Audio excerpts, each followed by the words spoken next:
Atrioc, by the way. Thanks.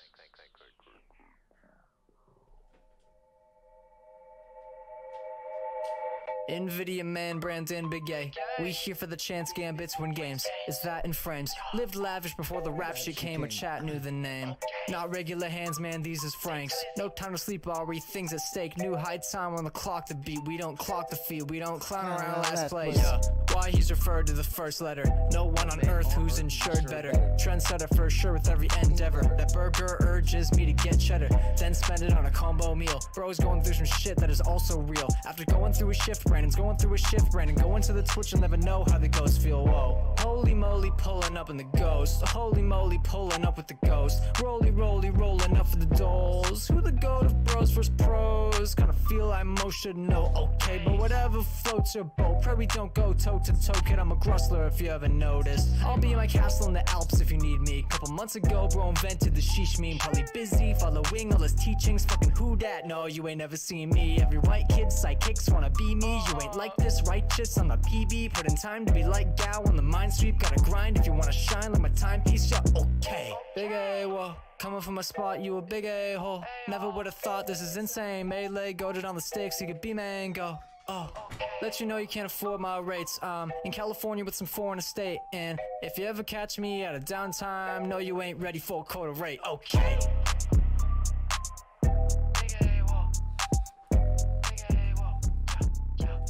Yo! God, that song bangs. Shout out to Forehead, aka Nolan Pilgrim, aka the realest rapper in the game. The only man. You know what? You know what money lets you do? Yeah, tell me. Get happiness. So true. I guess our advice to you is get more money. What's up, Yeti? Glizzy man, glizzy man, How you glizzy been? man, glizzy man, glizzy man, glizzy man, glizzy man. Put 100 case What have you been playing lately, Yeti? What's your game of choice? Almost lost his mind to a Pepsi game. Still wearing lipstick from the last day. Gets a world record in the last frame. Glizzy man, glizzy man. What's up, Electrics? What's up, person with time? Glizzy man, glizzy man, glizzy man, glizzy man. Is it time for the end of Stand stream? Is it? I was watching the stands earlier. Only drinking coke, Big not stands cocaine. lurker. Almost lost his mind. Zach to a Attack, Pepsi thank you for game. 7 Still months. wearing lipstick from the last day. Gets a world record in the last frame. Glizzy man, glizzy man, glizzy man. His prime's paying more than your rent. His marketing tips that heaven sent. Odds are 1,000,000 to 1. He still makes sure the doubters are getting bent. Atrioc on the enemy team, what a disaster. He'll take the competition and he'll put him out to pasture. My boy who dat wanna call him a leech, but he was always on the come up, but just made it happen fast. I played 30 hours of PoE in the last 30 hours. Yeti, you're a PoE frog? Yeti, you fell in a path of exile? You're down the path? Oh, no. Dude, I have so many people. Like old Twitch employees. DJ Weed, bunch of people from Twitch back in the day who used to work there are all Path of Exile Andes. It's a fucking... It'll get you. It'll get you good. It's just built to consume. It's like a black hole of time because the game is so complex. There's so many systems and things you can learn and things you can upgrade. It's fucking crazy. Hey, everybody I know who's played that game has 2,000 plus hours. Easy. You work, you twerk, you jerk, and that's a full day. Don't you fucking say you missed the old day. You got a bit of money now, yeah, you don't say, but the motherfucker's been accruing since the Stone Age. Yep. I'm a YouTube frog who's been lurking. Learn about the aforementioned jerking and twerking. Try to beat. Oh, shit. But that shit ain't working, cause it's always dripping drown and he's fucking surfing. Fire line. Glizzy man, glizzy man, glizzy man, glizzy man, glizzy man, glizzy man, glizzy man. Still put 100 subs on his name. Heard a few rumors about cocaine. Almost lost his mind to a Pepsi game. Still wearing lipstick from the last day. Gets a world record in the last frame. Glizzy gang, glizzy gang, glizzy gang. Fuck another course, I'm going in with the verse. If he's on stream, then you'll probably see a world first. If you're dumb enough to try and compete, then the only way you leave is in the back of a hearse. Think of it first, speaking of worse. Where the fuck a London slime at? I don't drink lean, I'm chugging down tap. Grats on the ring. And for you, chat, I want to ask you where your fucking prime's at. Good question. Good question. A Spectacore 1 year ago. YouTube's at 399K. Is it the 400K day? Is it fuck with Dre day? Let me see. How do I YouTube live subscriber count? Atrioc. Atrioc. I can spell my own name for sure. No, I'm still like 1,000 off, it looks like. Unless it doesn't update. Let's all unsubscribe at once. That'd be funny. That would be funny. What if we all unsubscribe live? So we go to 398 instead. That'd be fucking funny, dude. How do I come up with this stuff? Legitimately, off the top of the dome. 400K day? Well, good thing I already made this just in case I hit it. Had to have a YouTube community post ready. Okay? So, don't think I'm not fucking 5 steps ahead of the game. Don't think. No one's getting me off guard. I can't either. I'll be honest with you guys. I can't. God damn it. I don't even my fucking scenes. Hey, Atrioc, I saw a dish soap ad and they were cleaning a duck with their soap. Ad is cute and all, but do they have to soak the duck in oil for the ad? Bro, I don't know. I didn't see the fucking ad. That's not my... just because I work in marketing and I work occasionally on advertisements does not mean I know the specifics of every filmed advertisement. That's not... They don't send it all to the mothership and we all review it. I don't know. I haven't seen the ad. I've seen that ad too. It looked soaked. Well, there you go. Well, there you fucking go. There, it's fucking figured out. Darth Quad B, they have the 11 months. T-Jack, they have the 13. Gare Bear Game. 20 months of living, laughing, and loving with the Glizzard Wizard working, twerking, and jerking. I don't do any of those things. On my computer screen. And I'm also not referred to as the Glizzard Wizard. Love your content, Big A, and can't wait for 20 more. Thanks. Thank you. Thank you for the 20 months. Do appreciate it. Oh, I guess I work occasionally. All right, fine. I don't twerk nor jerk, but I do work. Occasionally. Still trying to hide the existence of the mothership. Lol W. What's going on? Big A Saturdays here. Jesus Christ. What a monumentous occasion this is. We're going to be doing a bunch of random shit, and then we're going to do Get Smarter Saturdays with a brand new, never before seen Get Smarter Saturdays innovation. Dare I say a tech revolution? Dare I say if I were to take the innovation that I reveal today to Wall Street, I could get investments in the hundreds of millions of dollars to build a software as a service tech platform for YouTube/Twitch creators to help engage / enrage / get on the same page their current and future audience. Men will literally do anything rather than finish Elden Ring. Shut the fuck up, dude. Really? I'm in the middle of a spiel on the cool stuff we're doing today, and you got to bring up Elden Ring. Everybody, no, shut up. I don't have the controller. I don't have the fucking controller. I don't have the controller. I can't do it. Uh-oh, I don't have the controller. You know what I did yesterday? Played and completed a full game. Oh, what? Oh, it can't be done. Atrioc never finishes the game. Well, oh, what did I do? I did. I played it, and I beat it. The entire complete game. All right? It's not rare. It's common. The only problem with Elden Ring is that it's a fucking chonker.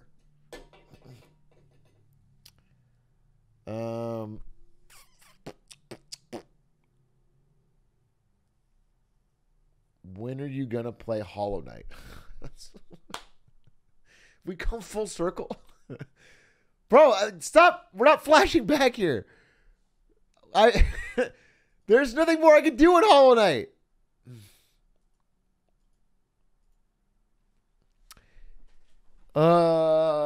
What's up, Austin and Gaming? What's up, DeBoss Wade?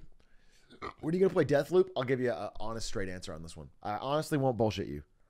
Fucking never. I am never going to install and play Deathloop again. On God. Never. If you're expecting a Deathloop stream, I want you to know it won't happen. That game, we should really talk about how motherfucking overrated that game was. It was the most fine game to get universal 10 out of 10s. I don't know how else to say it. I didn't voice crack. Find it. I didn't voice crack. Give me a clip. I didn't voice crack. You're literally lying. I'm fucking in my 30s. I'm 31. I didn't fucking voice crack. Give me a clip. Give me a clip. Prove it or just fucking. It didn't happen. It literally didn't happen. I've not voice cracked in 10 years. It was like an 8 out of 10 at best. I think if you fucking love games like that, that's right up your alley, and you care more about story than gameplay, and the setting really appealed to you, it's 8 out of 10. That's with all those things. It's still not a 10. But if you are a little bit more on the gameplay side, and the setting wasn't that appealing, and the characters didn't, I was interested in the characters, to be honest. I was. But that was like the only part. And so for that, it was closer to like a 6 or 7.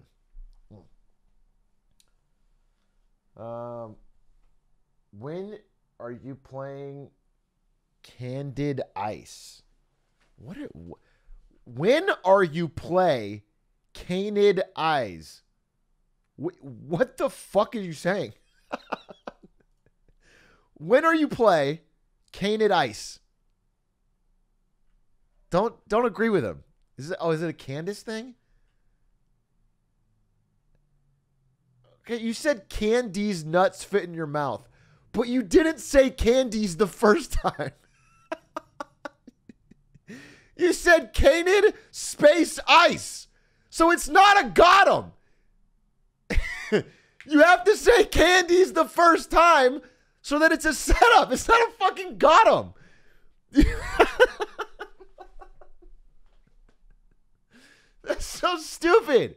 You can't say something completely different and then flip it to Candies.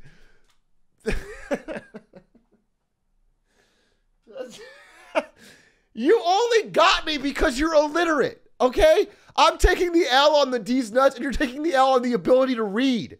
It's not a, I feel bad on your end.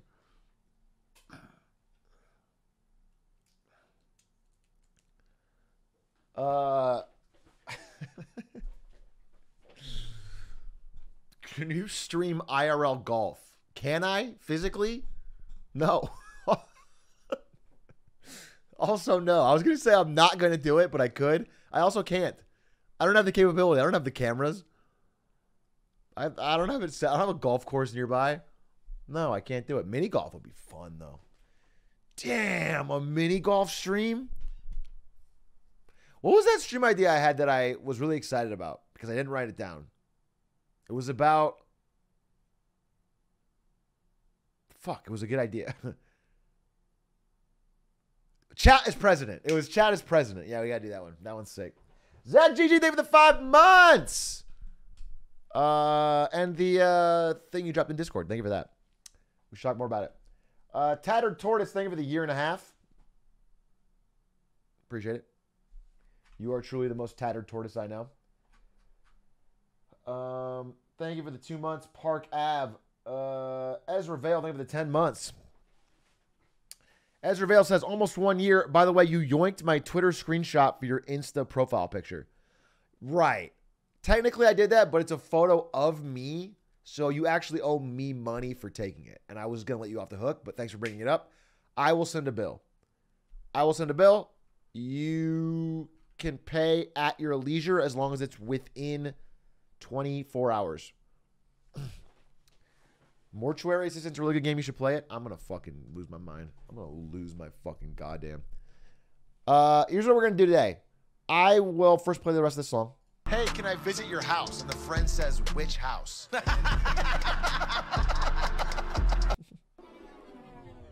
And this was the only thing that kept me motivated. When it hit 5, 6 a.m., I can't do another run without playing this song.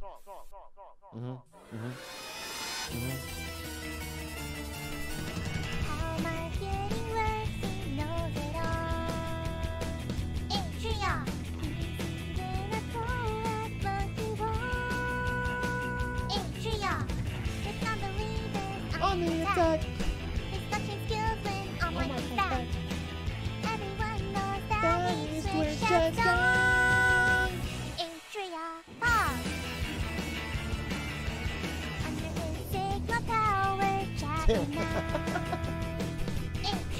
We're still waiting for I've been doing this shit for a long time. Atrioc. Alright, wait, let me find this game. He is still hip. All of Twitch knows he got that drip. Catch out his video as a YouTube pro. Atrioc. Whose voice is this? Great, glad you asked. Lily Pichu submitted this as a fan submission about a year ago because she was a huge viewer. Still is, but was, yeah. She kept constantly asking me to play Among Us with her, and I said, no. Sorry, Lily. Got better things to do. And then I guess she submitted this song as an apology. Real and true. Real and fucking true. So here's the first thing I gotta let you know. If you have any interesting and compelling Get Smarter Saturdays videos, get ready. Hold on to them. Get the link ready. You're not going to need to put them in the Discord. You're not going to need to spam them. We have a new, innovative, technical solution that'll be coming up. But if you don't have it, don't worry about it. But keep it. We'll do that probably like in an hour, maybe, hour and a half. Not a website. No, a website would be far too basic for what I've created. It's more like a full body high. It's like a technological revolution. It's going to put the metaverse and what I call the mortarverse, which is real life, both to shame. Big Air, you watching House of the Dragon tomorrow? Fucking yes. I was going to make a... Give me a joke. Wait, chat. I'm going to crowdsource here. All right, he said, are you going to watch House of the Dragon tomorrow? And I want to say, like, I'm going to be at your house, dragging D's nuts. Actually, that's it right there. Tomorrow. Yeah, that's it. No, I got it. I actually got there. Thank you, though. You guys gave me the time. I appreciate that. I just needed a little time. I actually just needed a little time. I just needed a chance to fucking reflect. Did you see the finale rehearsal? No, I didn't. I really want to watch it, but I'm waiting for Ari to get home. Unfortunate realities of a relationship. That's why I always say stay Sigma. Because when you're completely alone and have nobody, you can watch shows at your own pace. But when there's somebody that you're in a relationship with, you have to sometimes wait and watch it with them. Ugh, that can't be worth it. What a trade-off.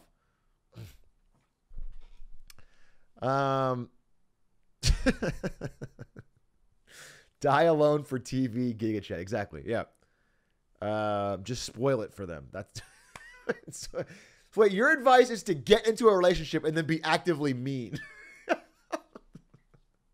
Not just avoid it altogether, but literally trick someone into being in a relationship with you, then actively spoil shows for them for no real gain to yourself or them. There's a huge waste of time just to be mean, just to be spiteful. I love that. Prehistoric Clout, thank you for the 8 months. Atrioc, 2 months ago, I shared my 6-month anniversary and stated that I loved you. You were taken aback by this information and said 6 months is not enough time to say I love you. It is now 8 months. Is this the right time to share the feelings we have? We don't have these feelings. You need to wait. There's no amount of time. You're tricking me into playing your game. There is no amount of time that you're going to sub where it's going to be a right. It's not like it's like we're putting it up. I'm saying don't do it. I'm saying don't say it. Here's what you can say. Here's an acceptable thing to say after 8 months. Hey, Atrioc, love the content. Looking forward to another 8 months. Oh my God. Never gotten a message like that in my life, but it would be fucking world changing. It would be crazy. I'd give him a fucking salute. Here's what's not okay. Atrioc, it's been 8 months. I love you. Or Atrioc, it's been 8 months. Glizzy hands, glizzy hands, glizzy hands. Coffee, coffee, coffee cow. Those are both options that I think should go in the no pile. They said the worst he could say is no.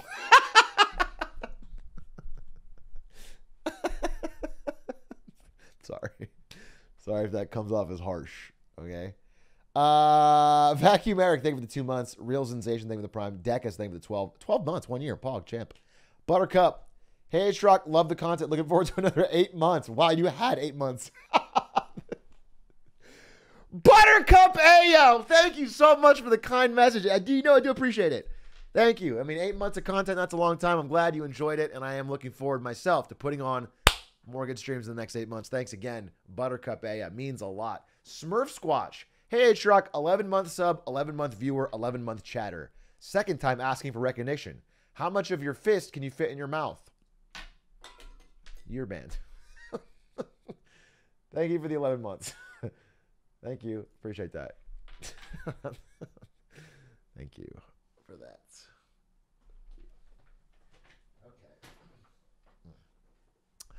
Okay. So $55 down the drain. Well, some of it went to Jeff Bezos, so that's never a waste. You know what I'm saying? Maybe I lost. I mean, he lost the money on me, but half of it went to Jeff, and that always feels good. Honestly, I have a lot of subs. I don't know. I subbed to like fucking 40 people. I feel like I have a lot of subs, and the reason I do it is not really because I care about them as friends or content creators, because I really care about Jeff. You know, ever since his divorce, I've been wondering how's that guy doing. Like, and just the fact that I can send him a lot of different bits of money feels good. I do it for Jeff. Jeff is always hungry for subs. Yeah, when I worked at Twitch, Jeff would often interrupt our meetings and say, "I'm hungry for subs." And we'd be like, "Can you clarify, sir? Because that's a direction and we want to, I'm hungry for subs." And then I'd be like, "All right." Well, I wouldn't even say anything because I was not senior leadership at the time. So I would kind of look up to my manager and he would nod to me and be like, "Yeah, let's get him some subs." And Twitch has grown to this day, so he's got a good leadership style. He's got that dog in him.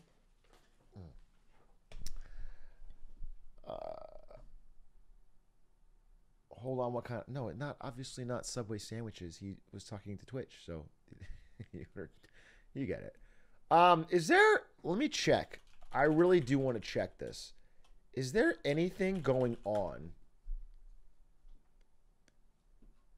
in the world that I should try? Like, is there any hot new quick games? I really enjoyed playing Mortuary Season last night, even though I was scared out of my goddamn.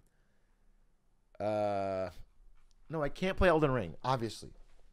Cult of the Lamb, yeah, but you can't. I feel like Cult of the Lamb's like Harvest Moon, right? You can't fucking just play it in an hour and a half. I'm looking for a game that you can play and beat in one stream. That's my shit. Remember the game The Looker? That was perfect. The Looker is the best game I've ever seen for streaming. Someone just posted it in chat. I was like, "What's this?" We played the entire thing. It was fun. It was interesting. That's the shit that I want. I want some more shit like that.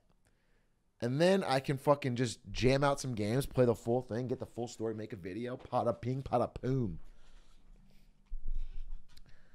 Fun game for the stream, FBI and Mar-a-Lago. How is that necessarily a game for the stream? Balloons has ruined my life. Balloons at no point was a one-stream game. Try Shapes on stream. What is that? Shapes on stream. Or just like the game Shapes.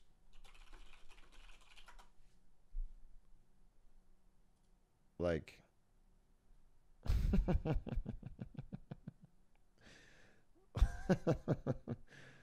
Okay, like this is what you're asking me.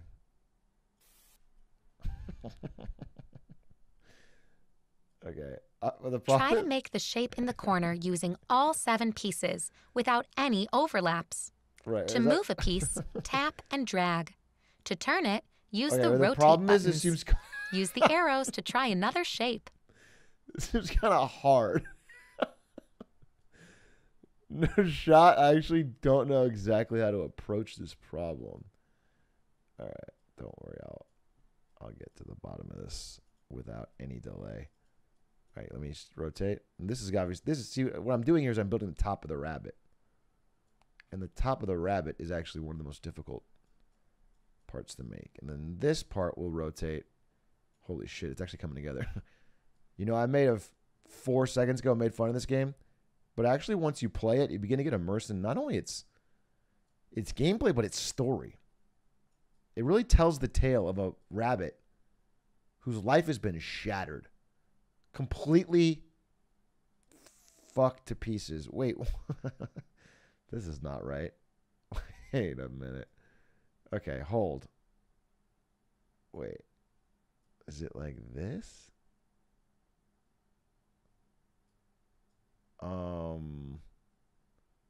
Wait, what? Okay, wait. Yeah. Maybe this goes here, and then we fill in the gap? No, this is not it. Shut up! Everyone shut up. Let me fucking finish the goddamn. All right? Also, sometimes it's not about fucking perfectly matching the art. It's about creating your own art. You ever think about that? Fucking Philistines. You guys don't understand that it's about not only the art, but the heart. Dude, what in the fucking goddamn name? How do I make this? Obviously, I know that I do it. So that's a square. And the one thing we don't want is a square. We want... Okay, I get it now. I actually get it now.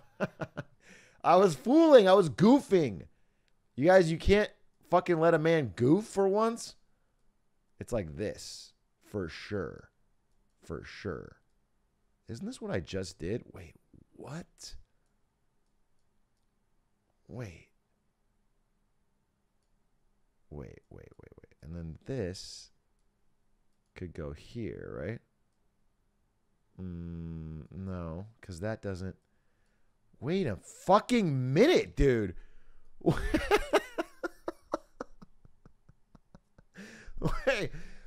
Everybody, calm down.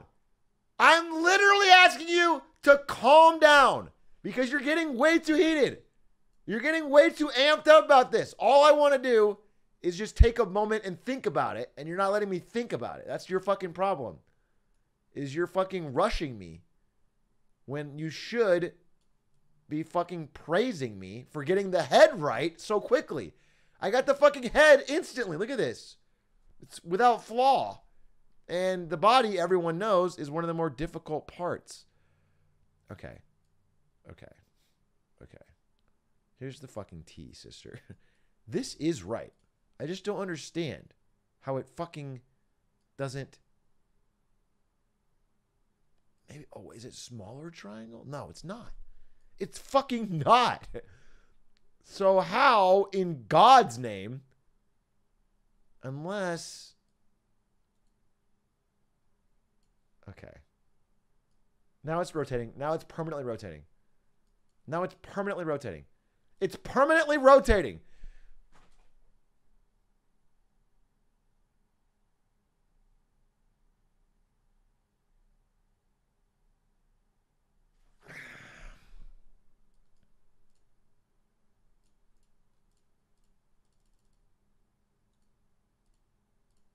Okay. I feel like it's permanently rotating both sides now and it's frozen. Okay. Try an easier one. Suck my fucking dick. Respectfully, suck my dick and balls. I will finish this rabbit, okay? Now, here is the tea, sister. I am a little bit confused. What if the ear is smaller? Oy vey. What if, okay, hear me out. The ear is smaller, thus allowing me to create something like this. Yes. Thus allowing me to create a square. Yes, like this. This is all looking... Oh, no, that doesn't make any sense because... Oh, my God. You know what I just realized is I'm actually so busy today. Fuck. I realized I can't stream. Oh, what was I... Dude, I just realized I can't stream today because I actually have a fucking something really. I'm gonna fucking count money. So, oh shit. I have so much money to count. So I guess can't do any stream. Use the hint. I don't need the hint. I don't need the fucking hint. Okay. It's malware bites. His problem is fucking. Okay. What about put together? No, you piece of shit game. What about lines on? Oh.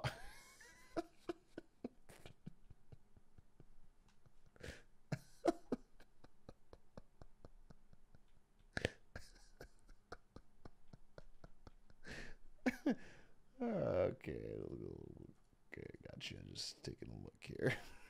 Got it. Well, this should be easy now. Just wrap it up like so.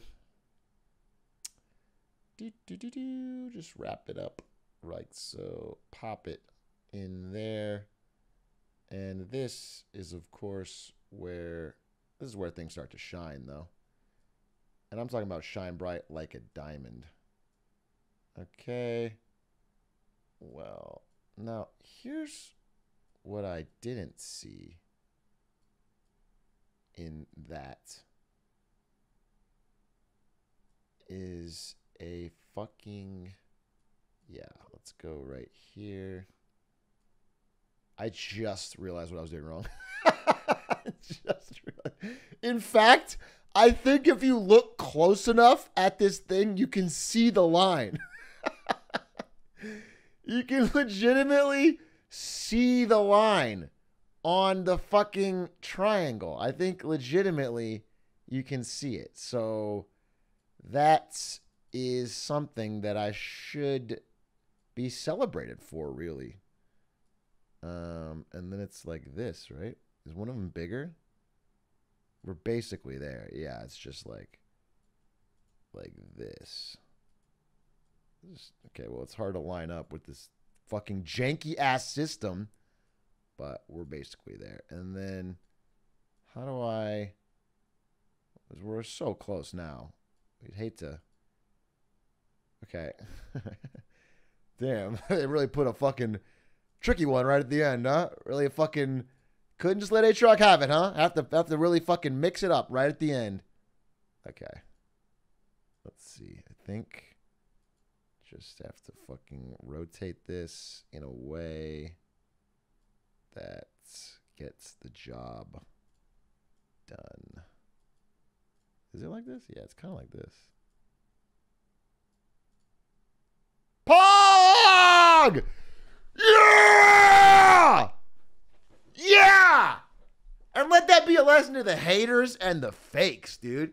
Shit comes together. Now let's see lines on just to make sure. Okay, we do need to line her up in the correct spots. But let me tell you, this bitch is a good looking rabbit, and there's just no getting around that.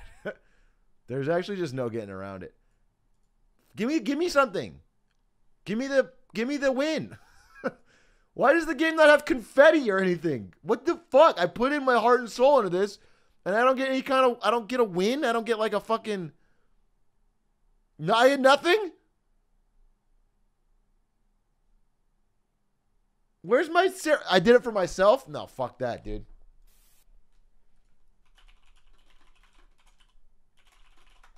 One second.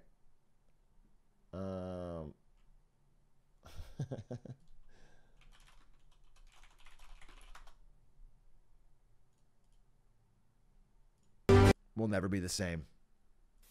In the good words of my personal friend, Matt Damon. Been whispered by the intrepid since the time of the Romans. Fortune favors the brave.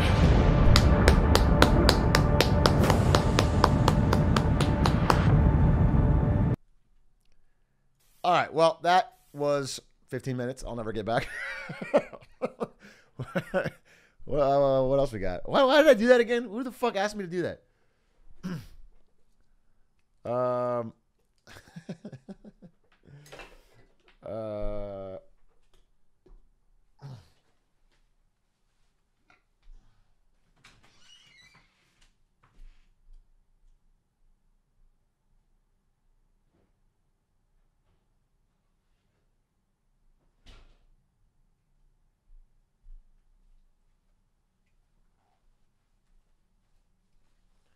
All right, what about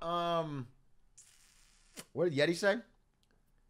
I would never dono well the Yetster.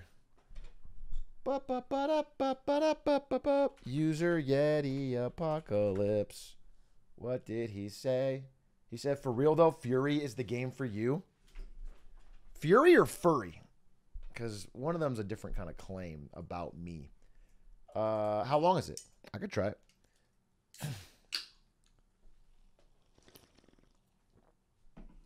So true you would love it? Ooh, sheesh. Fury trailer.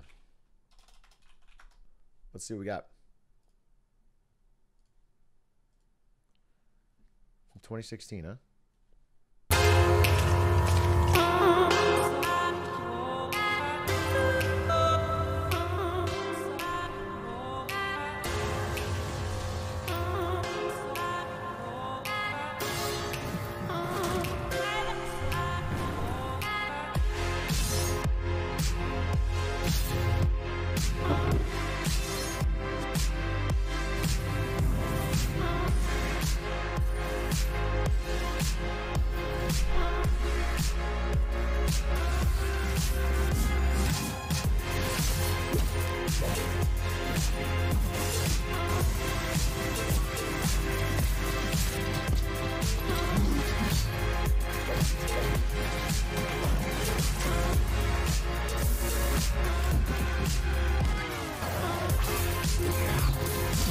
This game looks pretty hype. This game looks pretty hype. Is it it's a boss rush bullet hell swordplay game. Sheesh. All right, let me check one more thing about it. Cause we are doing Get Smarter tonight is the thing. Interesting. It's pretty fast, huh? Okay.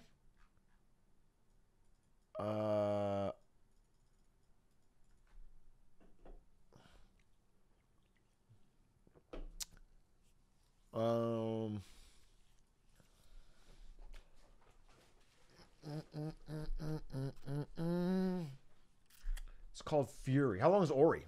How long is Ori? Because I was supposed to play Ori next. How long is Ori? More like 9 hours, huh?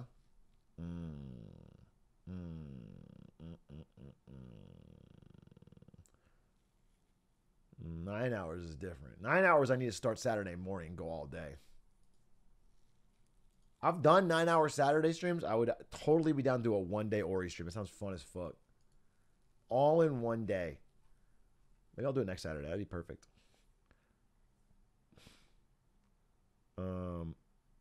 What's up with these tags? What tags?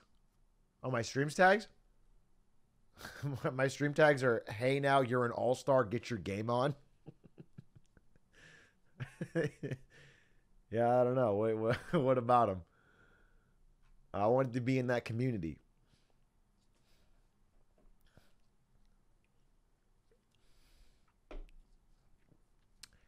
How about more shapes? I feel like I conquered that era of my life. You know? I feel like that's been conquered. Play... Check out Thumper. It's really challenging and short. Thumper. I'm actually going to make a list. Does anyone know? If you actually know fucking godlike games, maybe I'll just make a little list here and then of ones that are short. And then whenever I got like 3-4 hours open, we can just fucking bust one down. This is Thumper.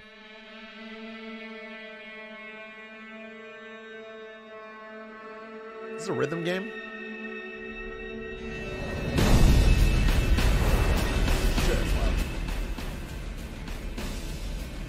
Game of the Year from Paste Magazine.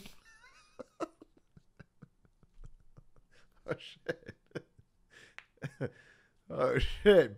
You got the Paste? The Paste cosign?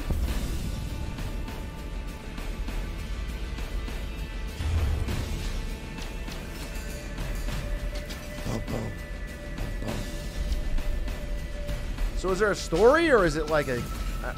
It looks kind of cool. Definitely a good trailer.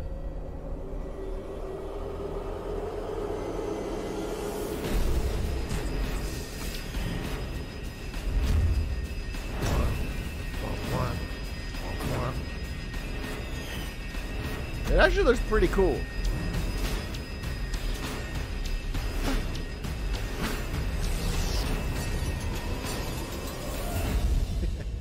Yeah, it looks pretty hype.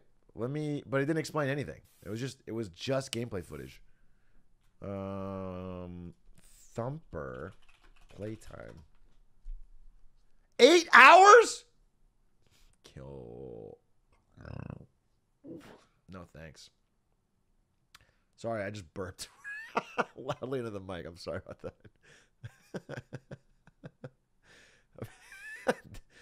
Yeah, I apologize. That's not appropriate.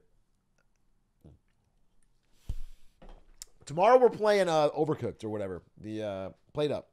We're playing Plate Up with me, Moist Critical, Lud, and Stans. Should be pretty fun. And then Tuesday, we are bringing back the return of the fabled, long-awaited Hitman Horse. Hitman Horse featuring a Spectacore and Linkus racing to eat 2 heads of lettuce because they lost the last one. So, it should be fun. Got some good stuff coming up.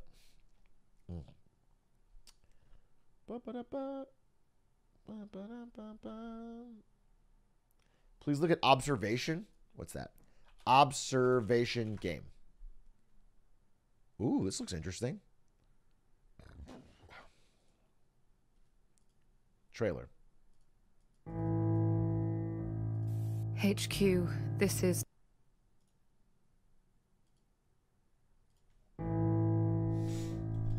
HQ, this is Dr. Emma Fisher on board observation. I still don't know what happened or how I ended up here. There is no sign of the other crew. It's just myself and Sam. Sam's systems are coming back online gradually as we restore power to what's left of the station. Oh, he says Sam. Sam's the machine. I get it. But that's the thing. Something has changed in Sam. Ooh. I am different now. Well, that's a little on the nose. You don't have to have the villain say that. That's come on, that just feels a little fucking... Why would he...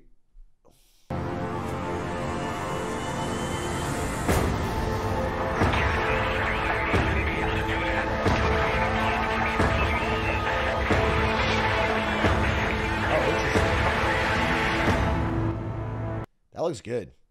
I'd definitely play that. That one line was a little off-putting, but I play that. That looks good.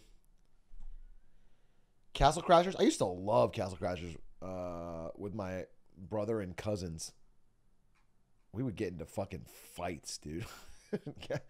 Castle Crashers caused some fucking drama. Oh, I know what I want to do. This is not for now, but this is to put into the ether. All right.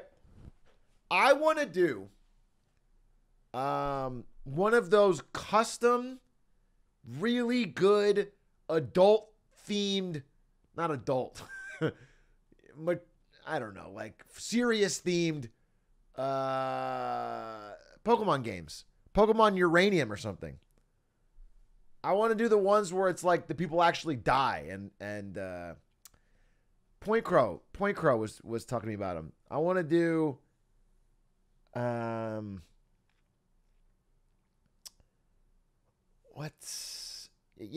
there's one of them,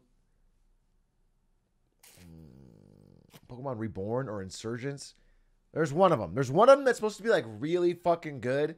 It's got like a serious story and you like play a part in it, and there's new Pokemon they created and some of them can die, and like it's supposed to be kind of fucking goated, and I want to try it out, and I want to like do a fucking full playthrough. That sounds fun to me. Ultra Kill is the best. Pokemon Ultra Kill? Or is that a different game? Okay, it's definitely something different. I was like, damn, who would make a game called Pokemon Ultra Kill? Ultra Kill. Let me see this game. Pokemon MMO is fun. What the fuck am I going to stream Pokemon MMO? It's like just becoming a RuneScape streamer. You may just walk around the Pokemon world and fucking farm shit for 12 hours. Don't say yet before you answer that.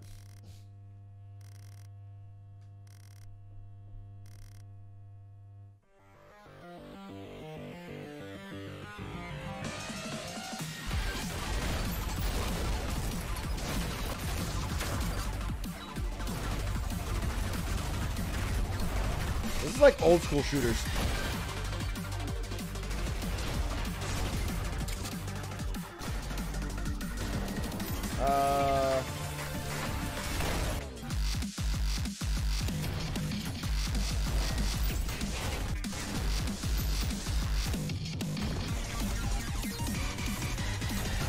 This could be fun. It seems like it's more fun to play than stream, though. It looks like, yeah, it looks like Doom. Modernized classic Doom, yeah. Titan Souls, Risk of Rain. Oh, 1 second. Hey, babe. What's up? I'm streaming. Hello? Can you hear me?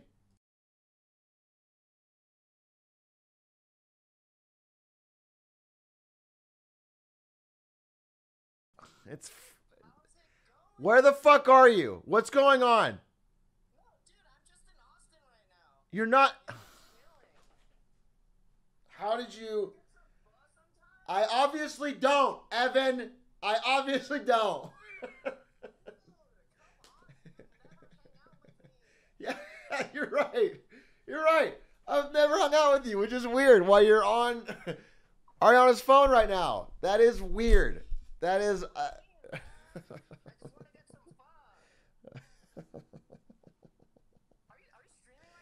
Yes, Evan, you know that I'm streaming right now. You know. You obviously you planned this call for when I'm streaming. Obviously.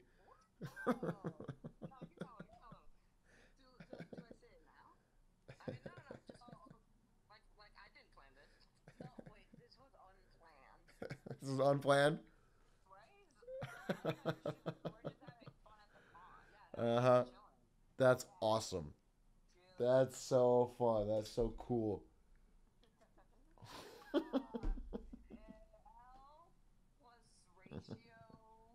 I'm muting you, babe. I'm muting you.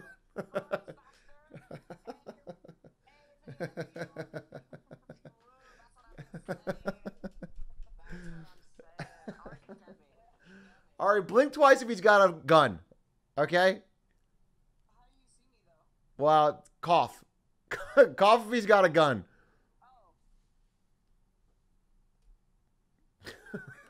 Okay. All right, well, thanks, Evan. Appreciate that. You guys have a fun time. Yeah, I know. Yep, that's great.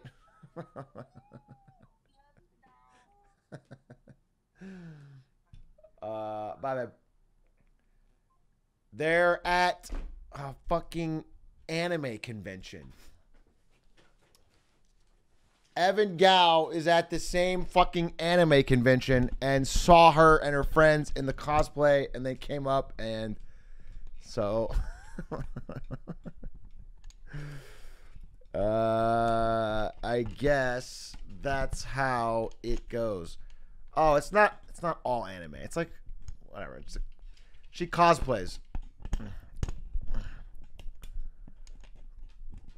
Just a coincidence? Yeah, I'm sure. Well, technically he goes to a lot of these because I know he was also at the one in San Jose.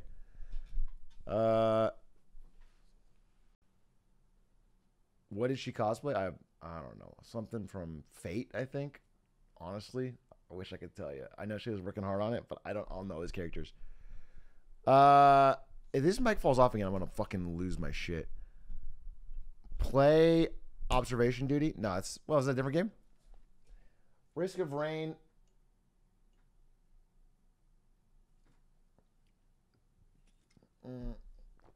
Everhood is mid-length great game. What is Roller Dome? I used to play... I mean, there was a movie called Roller Dome back in the day, wasn't there? Oh, I saw the ad for this. In the year 2030. I don't think this...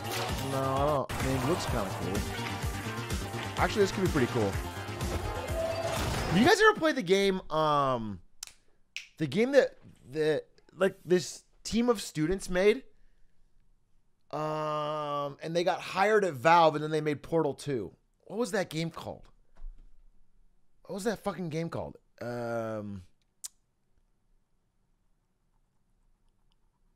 No, not Portal 1. No. No.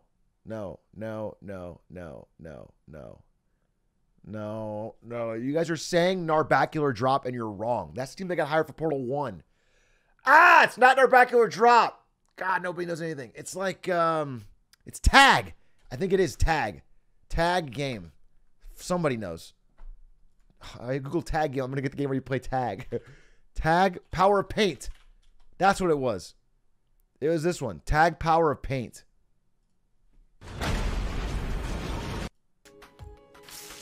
This game ruled.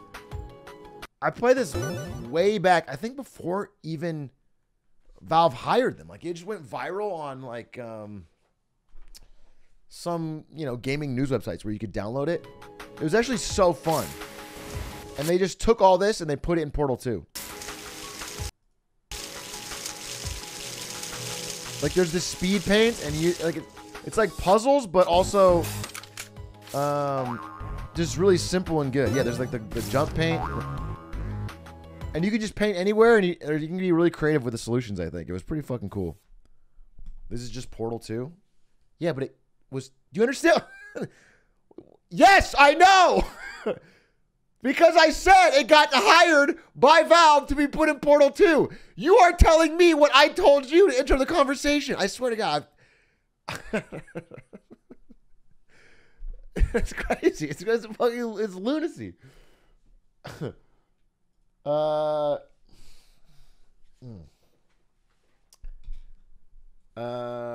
can't believe they copied Portal 2. That's what it is. Yeah, you're right.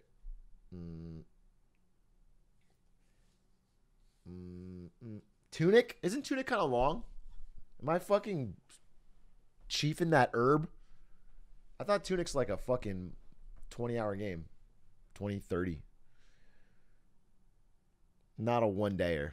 Yeah, it's like Death's Door. Death's Door, I gave 3 separate streams, and we didn't beat it. And I was like, all right, well, you got to take the L's. Hotline Miami? I've heard about this game. What's the give me the log line. What's Hotline Miami's fucking Hotline Miami? Hotline Miami trailer.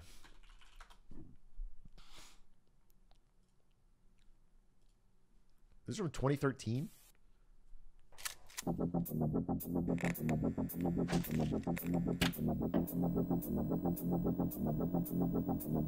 Do you like hurting other people? God, that. From Hero game. Uh-oh. Getting kind of a Celeste syndrome here. Oh, do you play as a hitman? That could be kind of cool.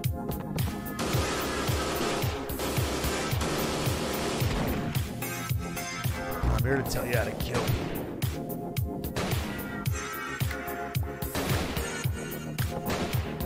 Wait, so what's the conceit?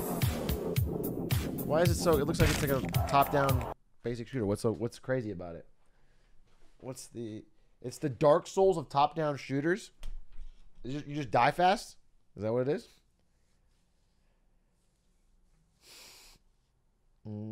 DJ Wheat likes Tribes Ascend. No, he doesn't. You're thinking of Fish Sticks, the guy who's on my stream. That's not DJ Wheat. You're literally just confusing people.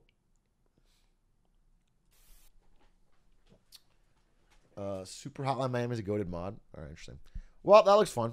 What was maybe we could just try Fury for a little bit and then jump in to Get Smarter. Is that crazy? What if I just try Fury right now? Run it and gun it. And then I'll know if I like it so that I can play more.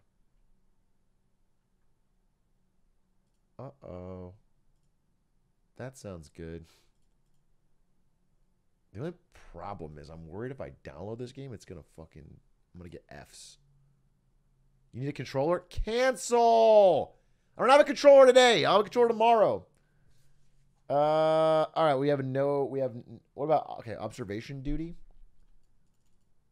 Observation duty?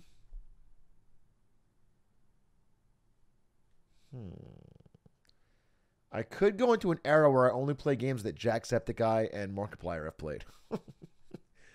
Because I found out that they both played that horror game I played, Mortuary Assistant. And now I'm Googling this game and I'm seeing the same thing. Observation duty. Observation duty. Isn't there like new games? Wait, there's like 5 of these. Observation duty collection. Interesting. They're good games. They all seem well rated. I don't know why there's so many of them. What if I look by new? What if we just sort by new on Steam? Sort by release date. And just see if there's anything fucking scroted. And we'll look for something with a thumbs up. Skinwalker Hunt. Okay. This is the most recently released game with a thumbs up. Skinwalker Hunt is a horror-themed hunting game from the creator of Witch Hunt. Okay. My favorite game. Play it. You play as a Native American monster hunter who will try to hunt down a legendary creature called Skinwalker in different parts of the world. This is not a story-driven game. Skillful hunting requires patience and perseverance. I don't have patience. The review is get out of my head, get out of my head, get out of my head. Interesting. This could be fun, but I think I just did horror, so I'm going to try and find something that's not horror. What about Kikura? No shot. Light. Oh, what is this? It's $2.99. There's one review. Wait, is this just inside? Did you just reskin the game inside?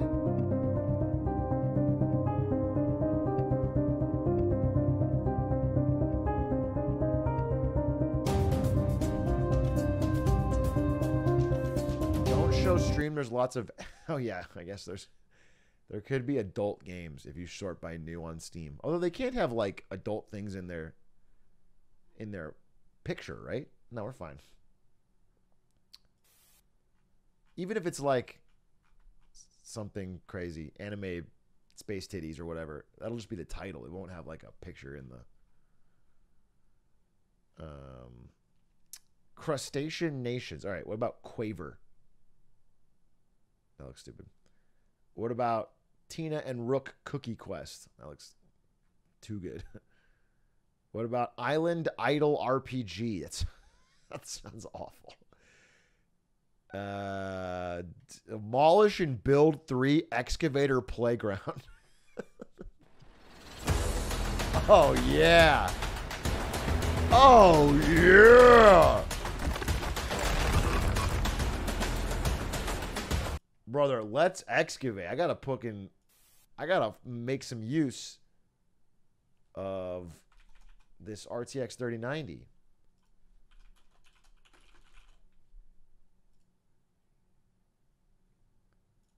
Let me just try it. Fuck.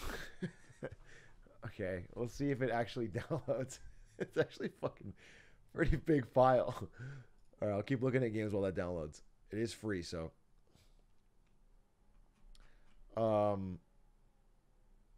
Red Matter 2 VR only. Dude, I'd love to get back into VR. I'd love to get back. What's Catch? Interesting. I wish there was like a... Quake Champions is not that new. What is this? This has a lot of reviews. Souls-like? Difficult single-player dark fantasy? Rated M for mature.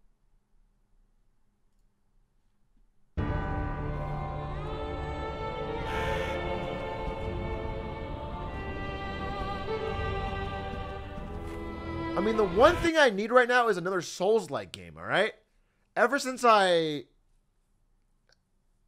got 2/3 of the way through Elden Ring, I've been thinking I need another one to stack on.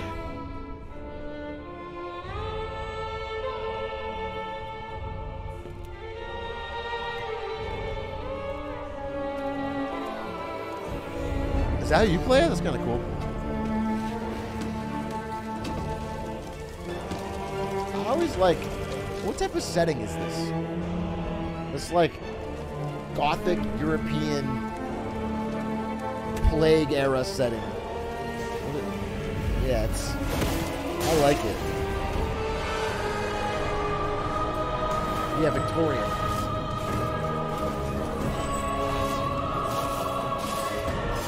Well, this could be kind of hype.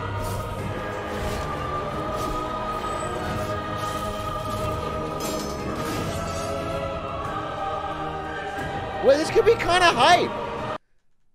Oh, damn, I kind of want to beat Elden Ring so I can play this. This looks kind of like, what if the bosses are sick? I kind of like it. Plus, people are saying it's like Bloodborne, and Bloodborne's not available on PC, so... It's a really cool game, but it's really short. That's exactly what I want. You understand? That's exactly what I want. I'm putting it on my favorites.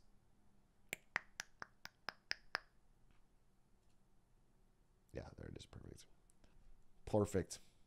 Okay. That seems hype. Oh, you know what we should do? I actually have a fucking great idea. Whilst we wait. Since I have no controller and I can't play anything. Unless... Oh, is Excavator Build already downloaded? Sheesh. It is. Oh, shit. Let's play Demolish and Build real quick, dude.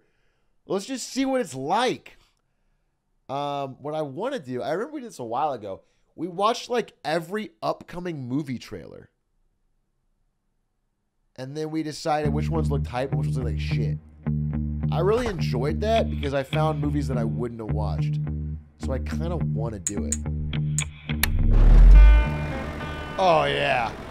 This your K-Konas in chat.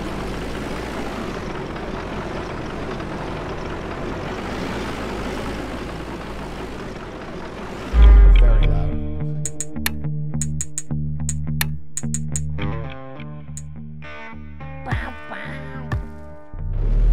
This type of gameplay Joe Biden doesn't want you to see.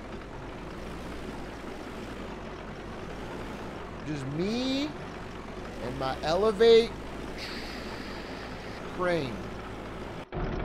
Oh, first person. That's what we're talking about. How do I...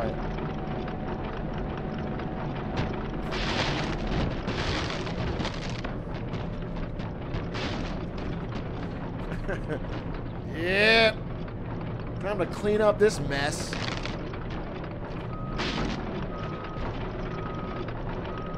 Oh, yeah.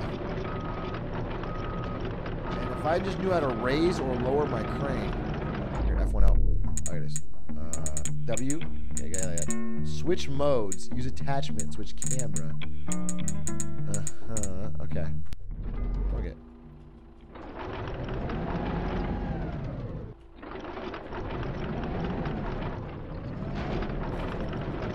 How do I grab something, though? How do I use my grippers?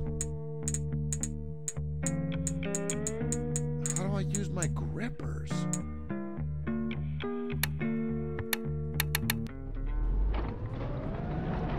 Switch mode.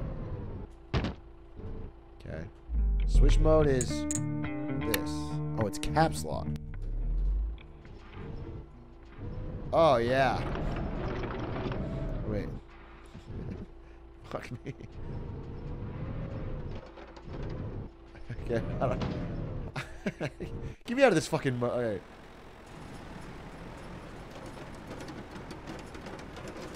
It's tab? I know what it is. Okay, don't tell me twice. Okay. But in what... I'm stuck. Okay. Okay. Okay. All I want to do All I want to do. When does Get Smarter start? You're saying I need it? All I want to do. Is my fucking thing overheating? I thought we built these Ford tough. This is real gaming. Use attachment for the grippers. Okay. Just allow me to grip. Use attachment is spacebar. Oh, yeah! Okay, now we're fucking cooking with gas, dude. Watch, I'm gonna pick up one of these cones. And you're gonna see what real fucking gaming looks like. Alright, carefully. Carefully.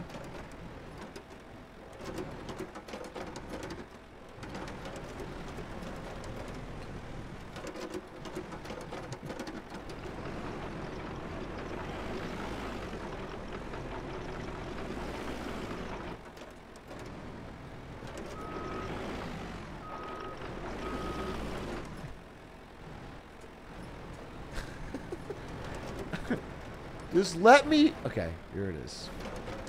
This is a real all-American mess. It doesn't go low enough.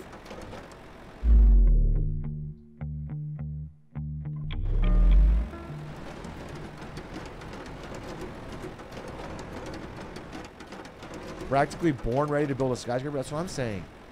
Can I even run these over? Like, are these even physically interactable?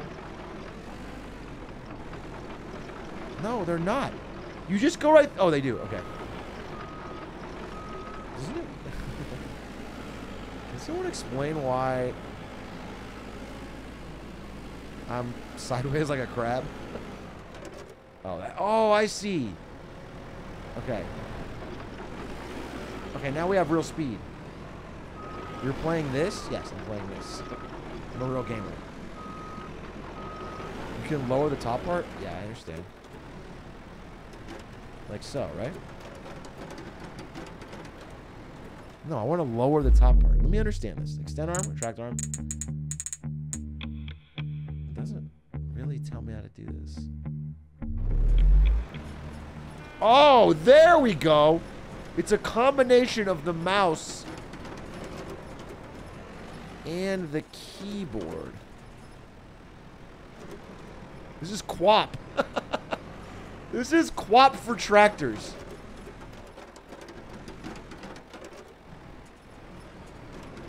Bro, fucking go down.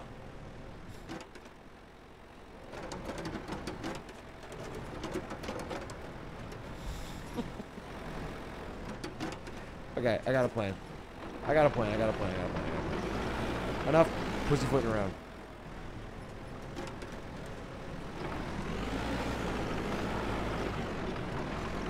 How do I give this baby some gas?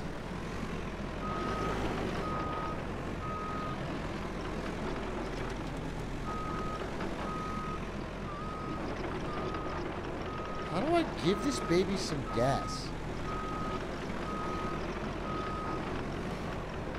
The audio tells me he understood something, but the visual shows the grapper even higher. This is how real fucking men do it. Sorry. I want to pump it, dude. I really want to fucking pump it. I want to, like... I don't want to just drive forward. I want to fucking give her some gas. On full mast. Yeah. Never seen a crane this big, have you? Got a little curve to it, not a problem. What is this playground for? Like... I just don't understand what this...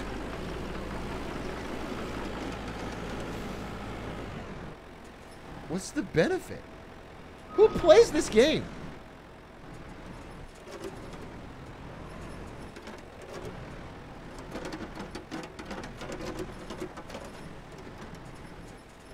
You do. You all do. Every single person here is playing this fucking game. You gotta put it in Wumbo. Alright, well. I've learned all I can learn. We'll see if you're setting anything. You can't even... There's nothing to pick up. Stans for sure would play this. That's the problem. You know what the best part of it was? The fucking music. I'll call that a tentative success. And I'm sure everyone will ask me for months, when are you going to go play Demolish and Build Excavator Playground Demo 3 again? Like fucking Arkham Frogs, dude. Oh, dude, I loved Demolish and Build Excavator 3 Playground 3 Demo. It's under the 2-hour refund window. It was free. But yes, I could refund it. You guys remember that game Fights in Tight Spaces? The fucking James Bond card game?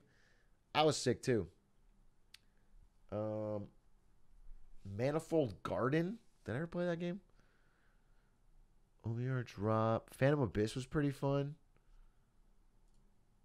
I forgot about Phantom Abyss. I still have it installed. Phantom Abyss is pretty fun.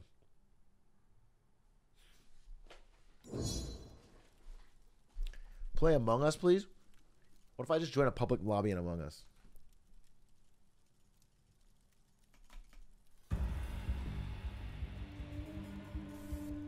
Phantom Abyss. So I played this game with Lud and Stans, and then it caused our GPUs to melt, so we stopped playing. But that was the demo.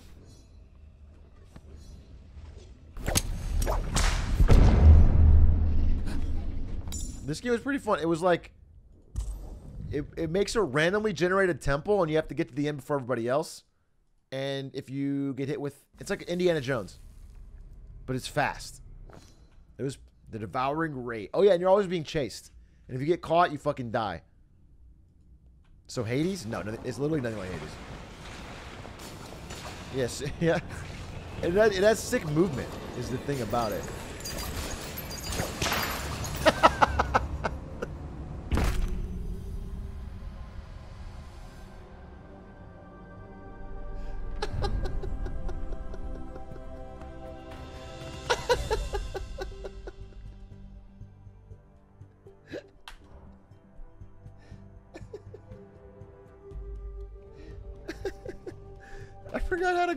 I forgot how to use your whip as a gripper, dude.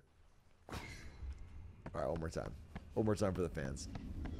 How do you use the whip as a gripper again? That's what, okay. Right click. Right. Okay.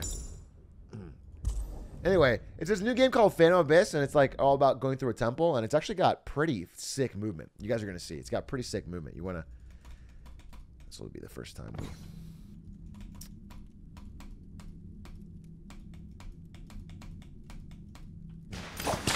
All right. Where? Oh. Did I fall? Wait a fucking minute. Let's go.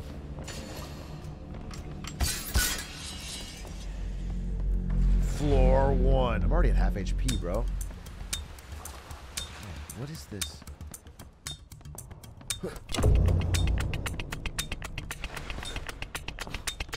What was the slide button? Oh, yeah.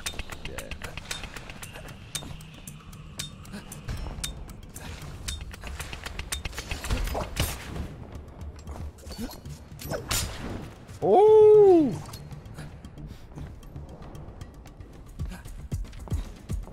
Ah, shit.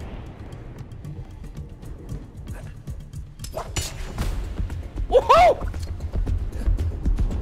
Hold up. He's schmoving.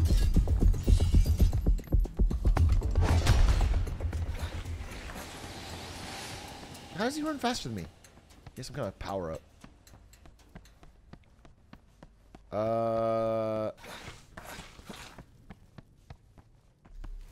Oh shit. Wait. Is this new? Oh, it's invisible. Ah, fuck. Wait. Shit. I don't know where it is.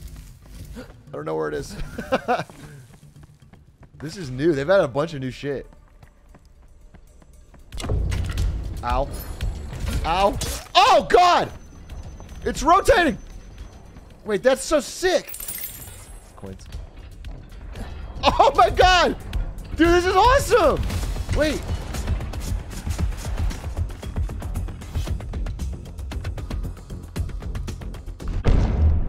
I wish this was multiplayer. Oh, I got a blessing. Can't afford it. I don't have enough.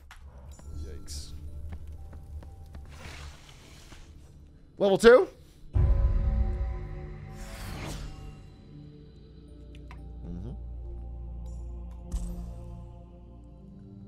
In-game currency? Yeah, well, I think it's not money currency though. It's like just what you pick up. You should play this with the boys again. Is it multiplayer? Like, can I play and see stands and blood like run?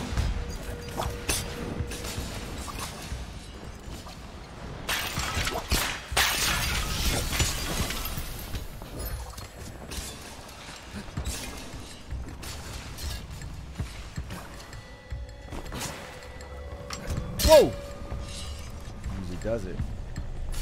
I got no HP left.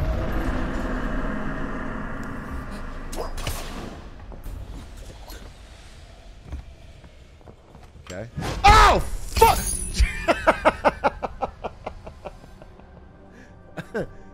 Okay. Wait! I'm gonna beat this.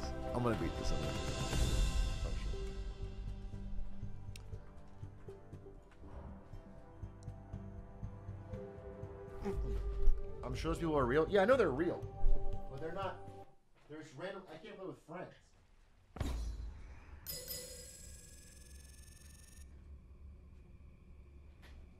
It's kind of like multiplayer, Temple Run or something. Ooh, look at my essence. I got more essence than I ever had before. What is this? Drop coins in water to heal? Stupid. It's a classic. Let's go. Oh, it said follow friend. Wait. You've literally played this London Stands before? Yeah, I know. I played it when it before it even came out. We played the demo. We played like a pre-release. And it had like no multiplayer features, and it also burnt our GPUs alive.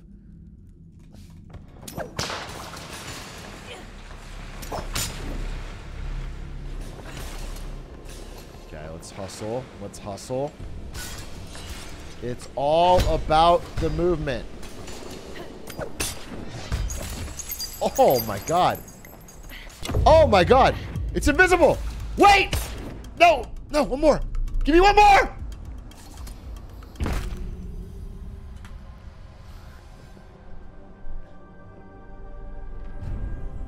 Fuck! Fuck! Okay. Okay. Focus! Collect essence to increase your level. Wait, but what do I get for increasing your level? This could be fun with chat. If chat can join me, I'll do it with chat too. That sounds fun. Follow friend, follow link. Can I just put a link? You can follow a friend. That sounds good. Captured loot? But it seems sick. Can I paste the link?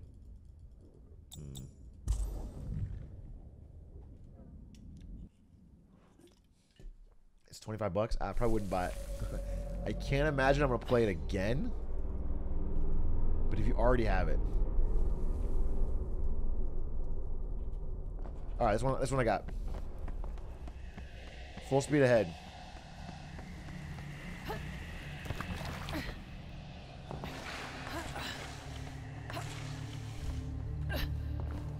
Free gems.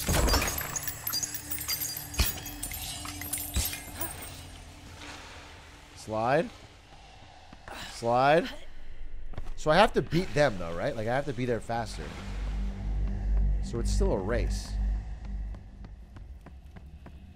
This game is sick? Yeah, it's sick. I'm schmoving. What about this gem? Oh, you have to whip it. Oh! You have to whip it into shape. Okay, moving. Well, what's the time? Let's go! Oh, shit! Dude! Ah! Okay. Okay. If I don't get it on this next one, I am going to literally buy every single person in chat a fucking 4-story home. Every single one of you, if I don't get it on the next one.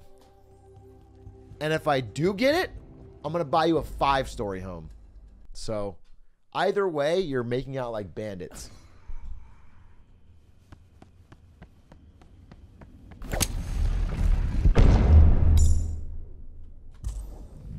Can I get a smaller home? No.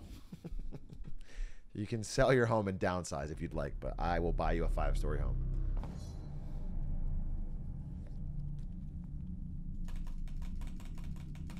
Property taxes, Sag.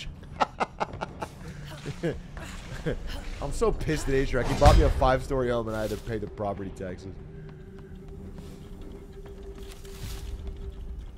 Ooh, look at this level. Wait a minute, wait a minute, wait a minute, wait a minute, wait a minute. I'm gonna slide.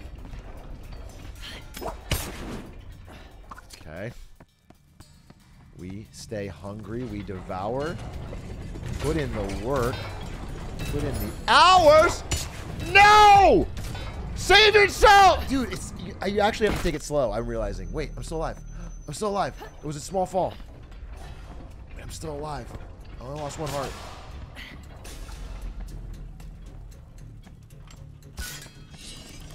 Okay. Stay moving. Wait, oh, I went backwards. Oh, no! Oh, you can... Wait, they have fucking freeze powers?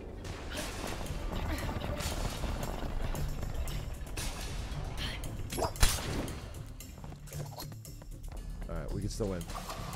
We can still win, we can still win, we can still win. No! No! No! I'm dead.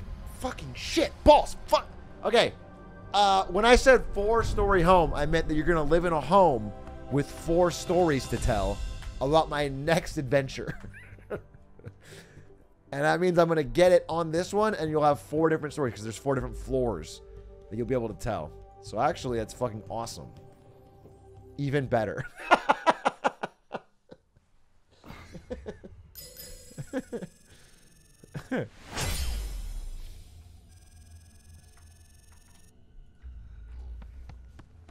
Holy shit, what a deal.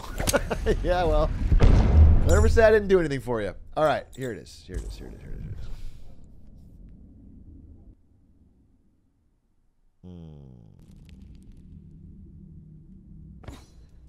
A Spacey Octopus, thank you for 3 months. Jack Hog Life in the 10. Your boy Kriz, thank you for the tier 1. The Eye of Agony, I'm going in. I'm actually going in. I'm taking my time, but I'm also taking my rhyme. You know what I mean? Yes. Give me that essence. Dodged. Dodged. Dodged. Dodged. More essence. Yep. Got that. Now where am I going? Where am I going? Wait, where are we going, team? Wait, where are we going?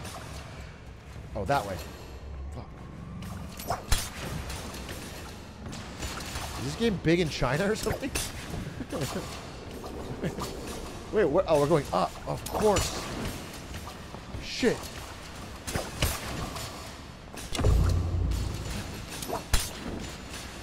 Okay, we gotta get higher.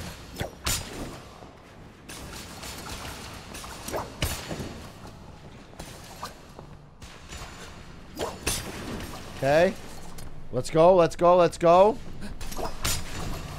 Never stop. Oh, no, God. Something up there? Oh, shit. Pressure. No!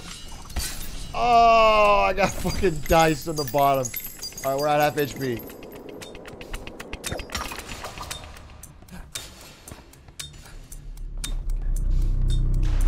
Can still win, can still win, can still win, can still win.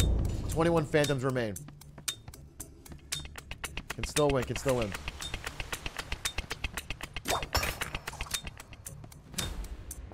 I get it now. I do get it now. You have to whip that yourself. Okay. Come on. Coins.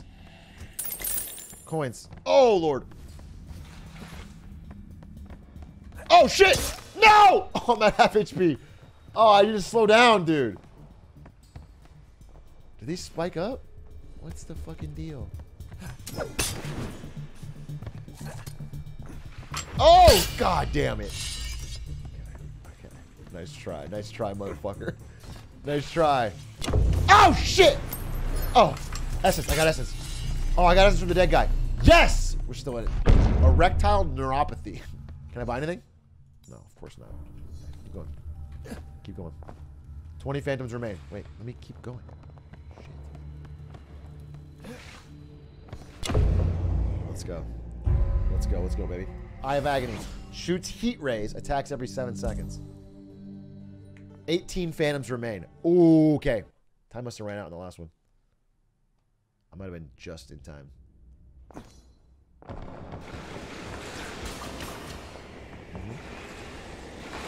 Count Driftula. I love that name. Fuck it! Weeple! Oh my god! Shortcut in the lead! We have coins, baby. Oh shit!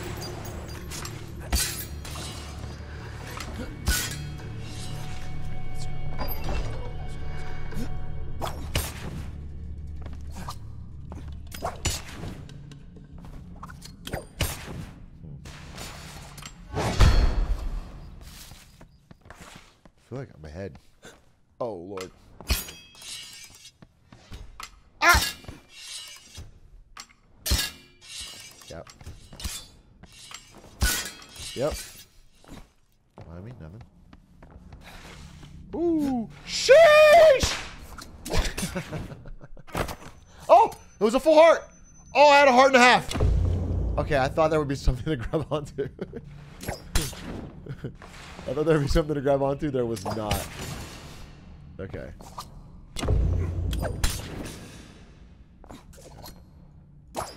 Dude, I'm on a half heart. I'm down to half heart. It's not looking good. It's not looking good for the boy.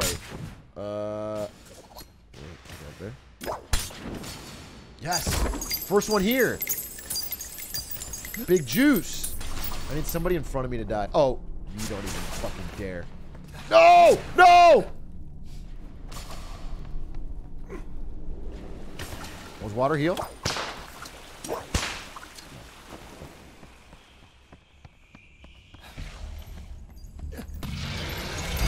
What is happening? What is happening? What is happening? What is happening? What is happening? Oh, he's the fucking enemy's here. Keep going, keep going. Is there a... Oh, I need an idol. Buy a blessing. What did I get? Lucky landing. Instead of taking landing damage, you'll take health. I get an extra jump. Give me a double jump. Double jump, baby! Oh, I'm going to win. I'm going to win. Double jump? You can't lose a double jump.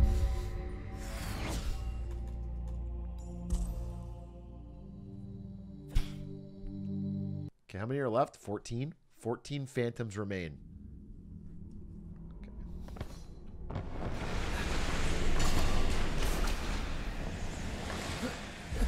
Oh, yeah. Double jump. Stay moving. Stay moving.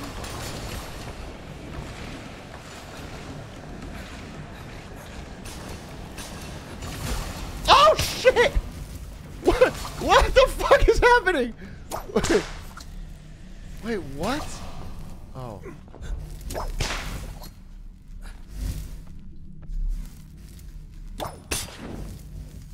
Oh, that was so lucky. I'm in the back. I need to catch up. Oh, he's here. He's here. He's here. He's here. He's here. He's here. He's here. He's here. He's here. He's shooting lasers at me. I'm in the back. I have to get out of the back. No. No. No. No. No. No. Oh, yes. The movement.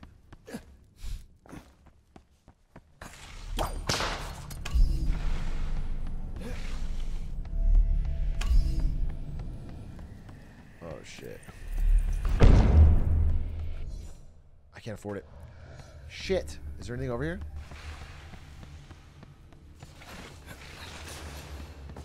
What does this do?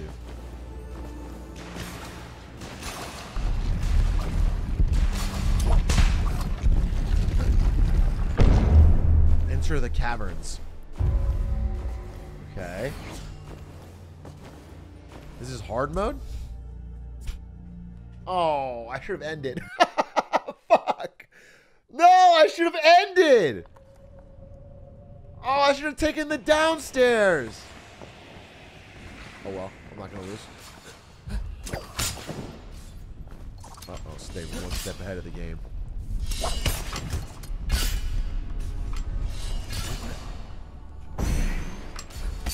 Oh, yeah. I stay moving, dude. I stay hungry. Oh, sheesh.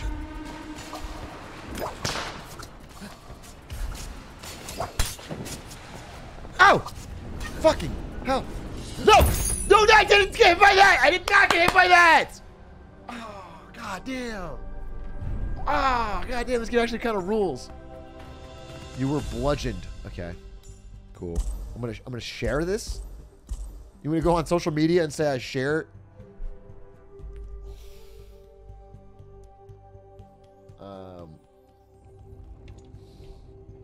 You didn't get hit by it. You got smashed into it like a cartoon character. Didn't ask for a description. What I'm doing.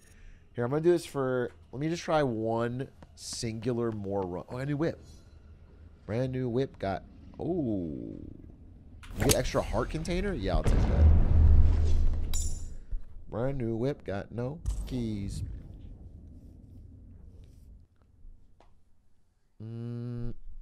If after this we'll do it, get smarter.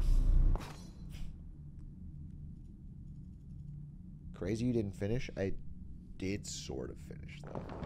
Alright, I'm playing for real. I'm playing for real. There's 12 phantoms. I'm gonna win. I'm playing for real.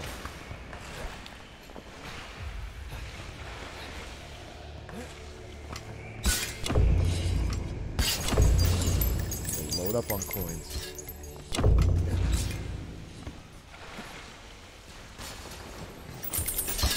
Load up on coins. Alright.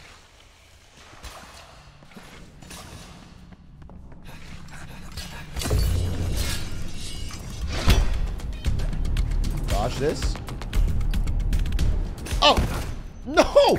Fucking Christ, dude! I saved myself, though. Did you see that save? I keep hitting shift. You don't need to hit shift. There's no way. There's just sliding.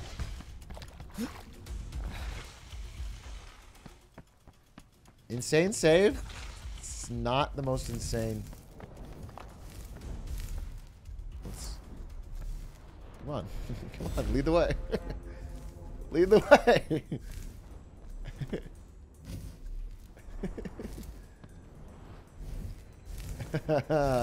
Touche. Yeet!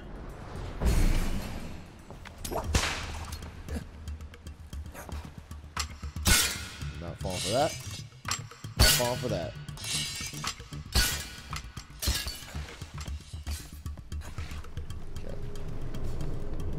Okay. Yikes.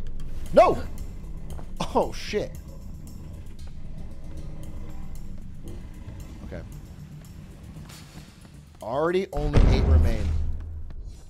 No shot I can afford this. Is $195. Can't even afford the base price. Okay, next level. If I get there first, I'll get more. Yeah. We're still alive, baby. We're still alive!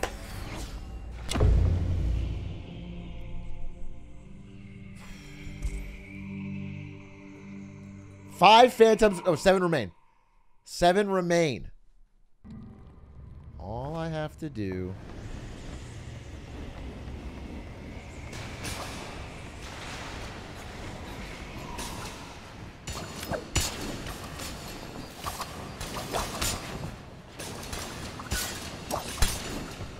Ah!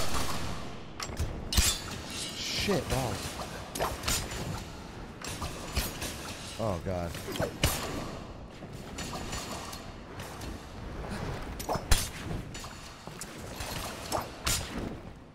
Okay. We're going up.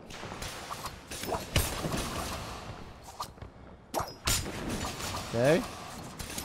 Sorry, Mr. China.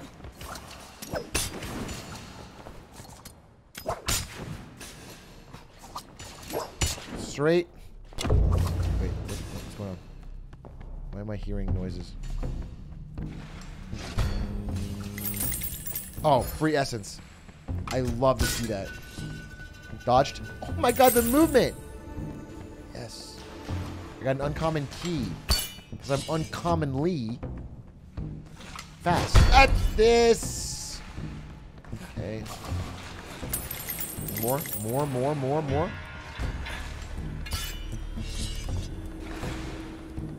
Moving like crazy. No! No! Dodge. Literally can't touch me. Okay. Okay. Oh, yeah, first one here. That's money for me. What's in here? Nothing. Wait. Where's the next? It's so vertical. Yes, this way. Okay. Enough for a blessing? No, still not enough. I'm 2 coins off. I'm 2 coins off of a blessing. Ah, shit. If I get a blessing, I can actually win. Okay. 6 Phantoms. I can win this one. I can legitimately win this one. I'm going to win this one.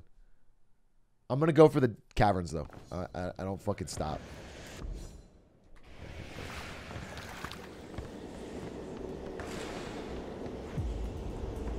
Brand new whip, got no keys. Sheesh.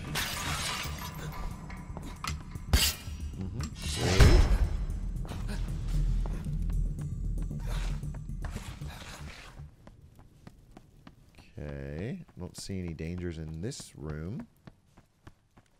Full speed ahead, it seems like. Oh, okay. Okay. Woo! Oh, essence. Oh, we love to see that essence. That was just movement. Okay.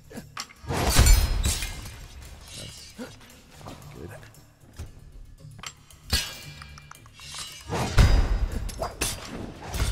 So what I realize is your biggest worry is not... Okay, I have enough coins now, right? I still don't. I didn't get any coins on that whole level. Oh, fucking shit. And also, I probably don't have the key to get through here. I do. Oh, yeah, we're going to go. We're going for it. We're going for it.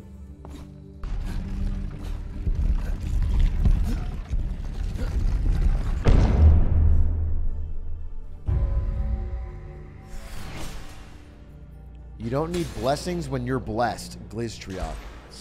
Thank you for that wisdom. 5 Phantoms remain.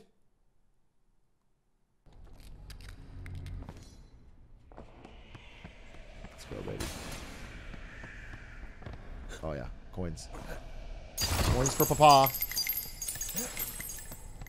Okay. Okay. What's the fucking deal here?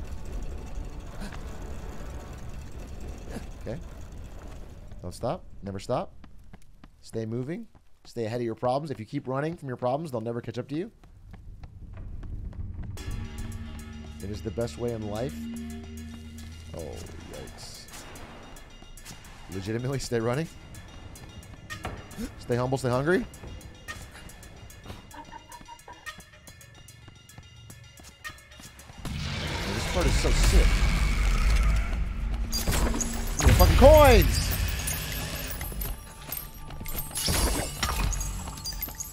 Shit! I got... Oh, that's so stupid.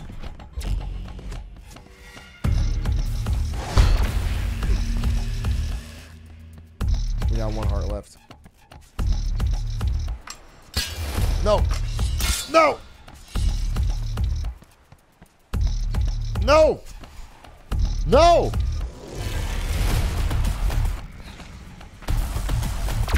Shit! I think I made it. I got a blessing. Yes! What do I get? Double jump or bonus heart? Ooh, I think a bonus heart. You gotta take bonus heart in this situation. You're down to 1. You gotta take heart. Yeah, the beat did go hard. 3 Phantoms remain. We're literally final 3.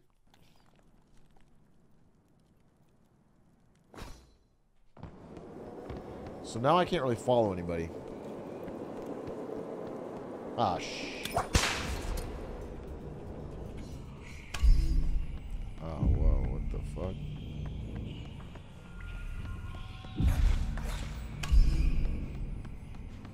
Oh, no! No, you're so stupid! Oh my god, that's not fair at all! The fucking ghost was so idiotic that I fucking followed her!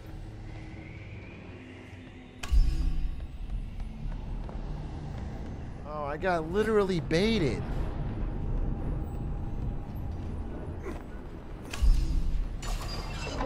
Ah, shit. No! Oh, fuck me. Shortcut. Shortcut.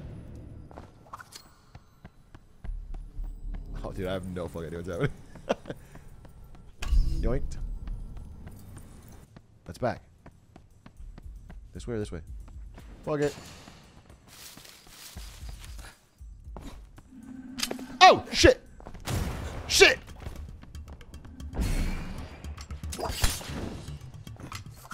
Stay moving! We got 1 heart left. We got 1 heart left. It's gonna take ever. Oh, no, no, no, no! Jump!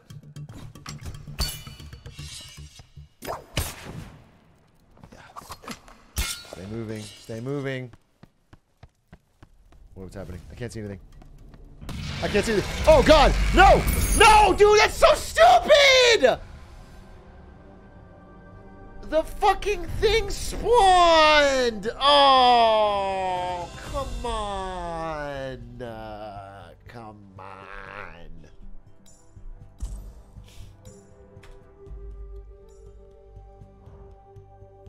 My loot's been captured. 0 phantoms remain. Was I the last one to die? This game kind of fucking rules. They added a lot. It's like got way more stuff than when we played last time. I got a bamboo whip. What's that? Bamboo whip drops 2 essence when they die. Take 0.5 damage when receiving a new blessing. That's crap. Cable whip? Whip captured. What, oh, that one was captured. I have to go get it back. Drop coins when damaged. Drop coins in water to heal. The standard one. Wait, so how do I get my... I have to get my whip back. This is the best whip. The extra heart container whip. Alright, whatever. We'll try this one. Drop coins to heal. Let's give it our all. This kind of seems sick. Yeah, this game is actually sick. Wasn't this game heating up your GPU a bunch? Yeah, but it was weird because back then it felt like a lot of things were. Like it didn't. I don't know. There was a driver issue, honestly. Because Hitman did it for a while too, and I haven't had that issue at all in a while. But what's weird is that it blue screened luckily. One down. Mad Russian down. I'm looking for secrets. No. Save yourself! Grab! That was clutch. That was clutch. Oh, that wasn't clutch. Unless... No. Shit. Wow, 1 heart down.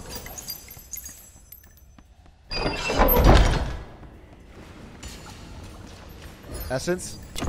Ooh, don't mind if I do. Grab that essence. Down here? Oh, more coins. Oh, the coin's here, right? You have to kind of explore and fight.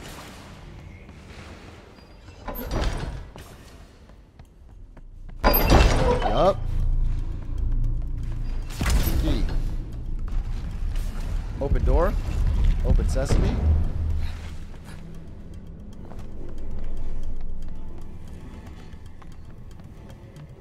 Moving. Yeah, these levels are just nice. They're just cool. Okay. So the main thing is you can go at your own pace, but if you ever go too slow, the monster comes out and kills you. That's like what I'm trying to... understand now. This is gonna go back.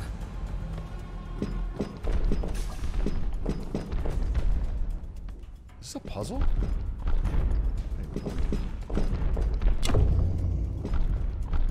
Wait, what?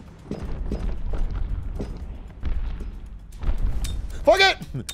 I'm not sure what happened. Time.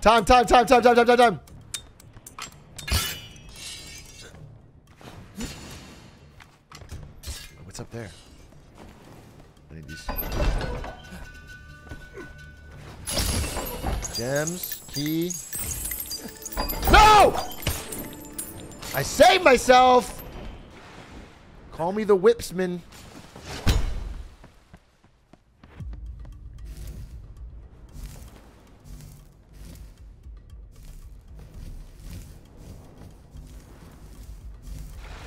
Hurry. Hurry. Fuck it.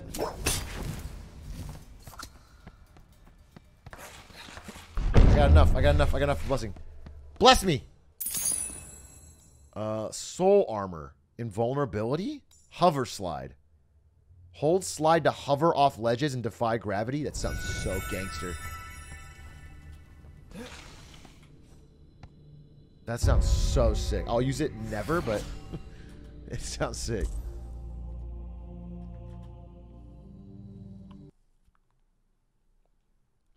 I have not given up an Elden Ring. I just don't have my controller today. My controller comes back tomorrow.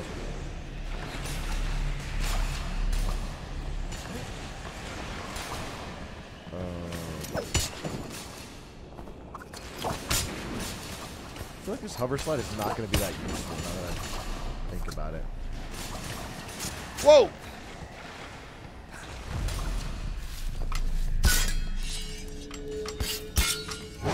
Mm-hmm. Oh, what's down here? That shouldn't hurt. Falling damage? Really? Can I lose my pockets? How do I bless the water? Drop coins. Fuck me.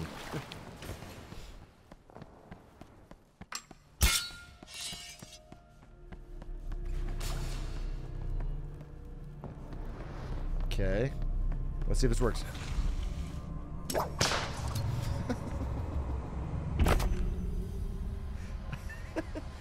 I didn't get it.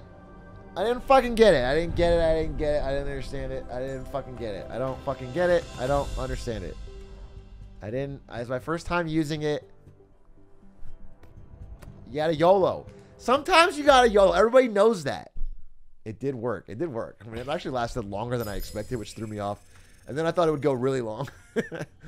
And then it ended. Okay, so wait. All my whips are getting fucking... I don't want this fucking whip. I'll just go with the classic. Do I have to go back and do that same puzzle to... What does that mean? To get my whip? What happens if you stop at the first floor? That's a great question. I don't know. Just post the code. Isn't the code live? Can't you just see what the code is? You guys can see my code, right? Just go save my whip. Someone else has to beat it. That's an interesting viral mechanic to build into your game. You literally lose progress unless you tell a friend to play. Oh, shit. Oh, this is not good. Oh, no. Wait. Okay, actually... Push it? What is this? Okay, I'm moving. Put over here, right?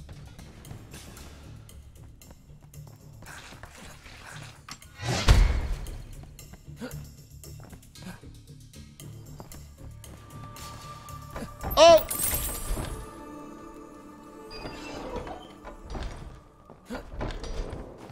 Okay. Oh, Lord! Somebody died, I got their essence, and I would have died, I think. Can I? Heal me up. Oh, I don't have the water one anymore. What am I talking about?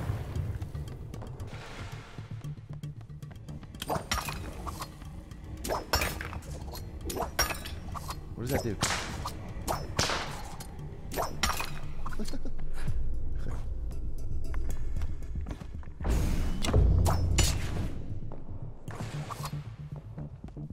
is over here? Oh, coins. Infinity coins. Wait, how do I have to get that? Wait, how do I get that? Wait, legitimately, how do I get that? Fuck it! Yes!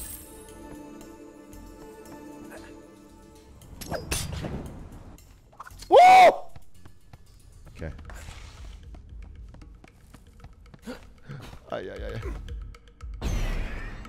Wait, it's gonna spawn the thing.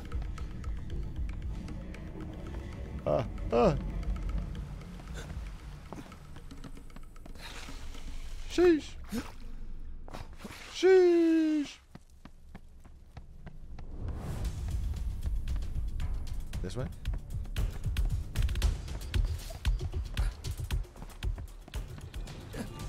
No!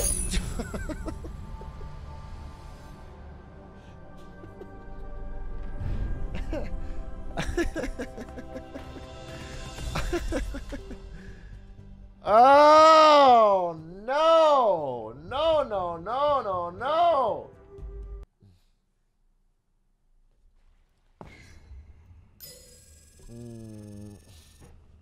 Birds die for food, temple runners die for coins. Sag. That's actually fucking true. Okay, this is actually, as of 8:50 p.m., because I'm going to start at 9, get smart Saturdays. This is actually the last run. I'm going to give it my all. I'm going to give it my fucking heart and soul. This is actually my last run. We're going to see how far we can go. We're going to put everything into it. Basic ass whip. Just basic whip. Gonna get some coins. Gonna get some buffs. Here we go. Last run. What are you putting on the line? Everything. Everything. That guy's dead, right? Shit, I'm not jumping from that height.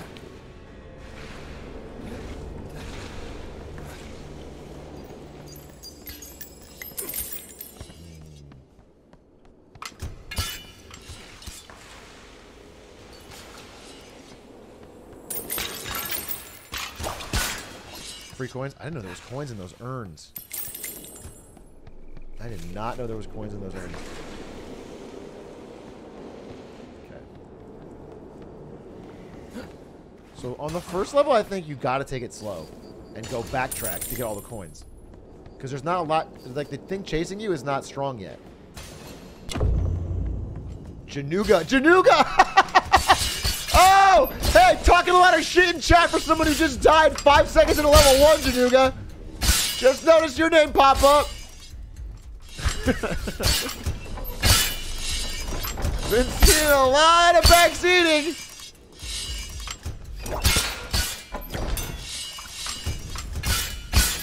I need to flip. Fuck me. Yikes.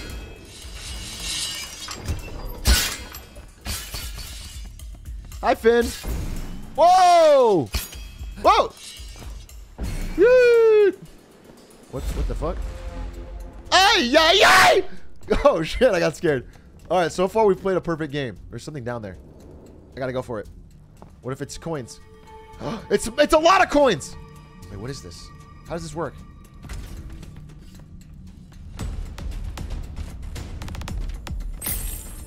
I'm being chased. Sheesh. No, no. Get up, get up. Where do I go? Where do I fucking go? This way?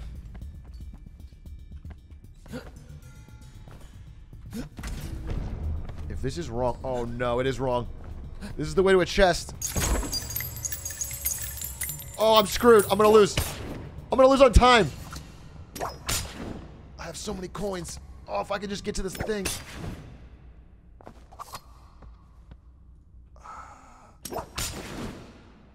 I need to go up. I need to go up, up, up, up, up, up, up, up. There's only 2 phantoms left. Wait, there's only 2 phantoms left. I'm gonna win this one. I just have to outrun the last guy. Up, up, up, up, up, up. Keep going. Maybe the it's not a timing thing. It's like if someone gets far ahead, then it spawns the thing on the guys in the back, so you can't be too slow. Does anyone know the exact mechanics?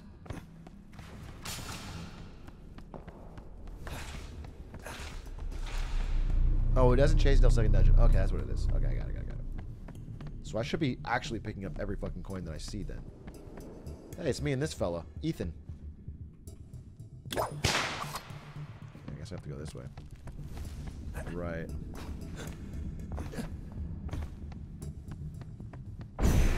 Okay. Where are we going, Ethan? Coins. Love that. Where are we going, Ethan?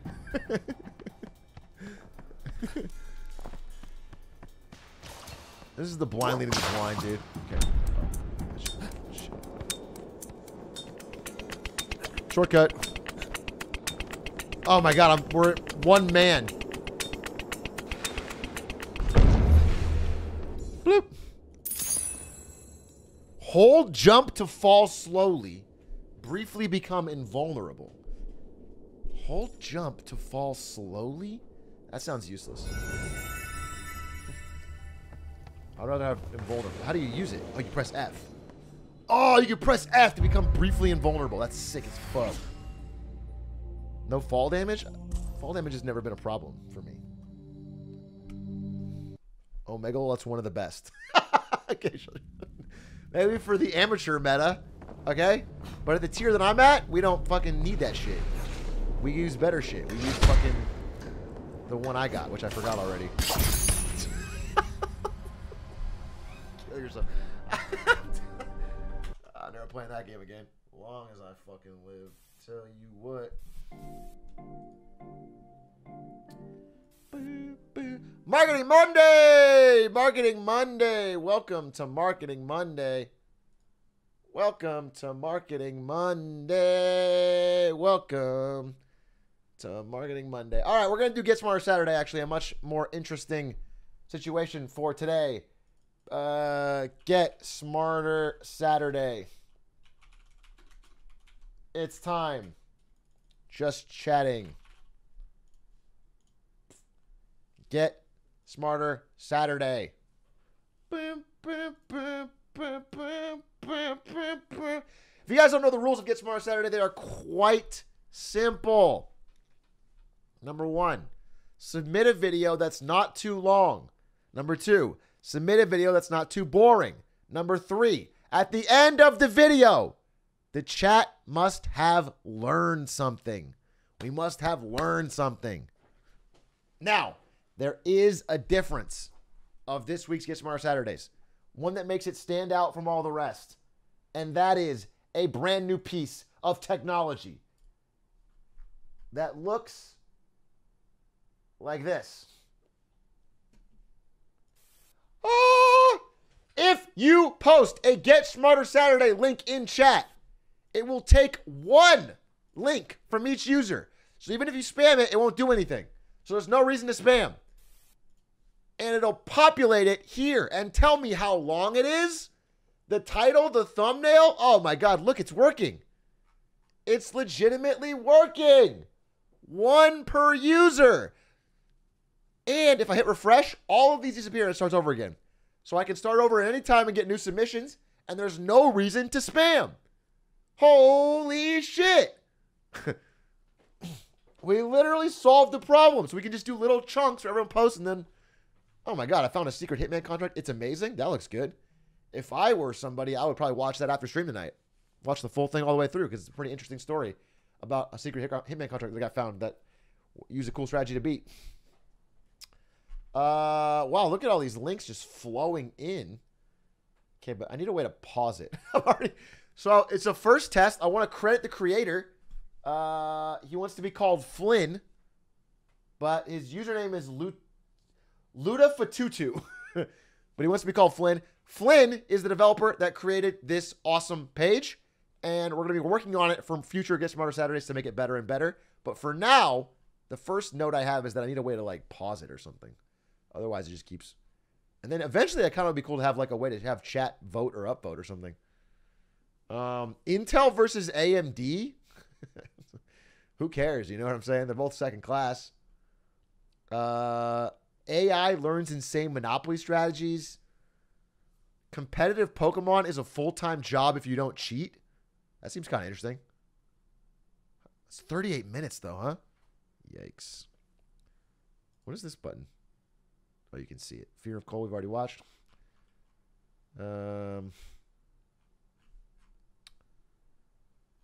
Historical misconceptions for you to bring up during family dinner. It's 5 minutes long. That sounds great. This Kick episode of Salmonella Academy is brought. The first official video of Get Smarter Saturdays. Let's see.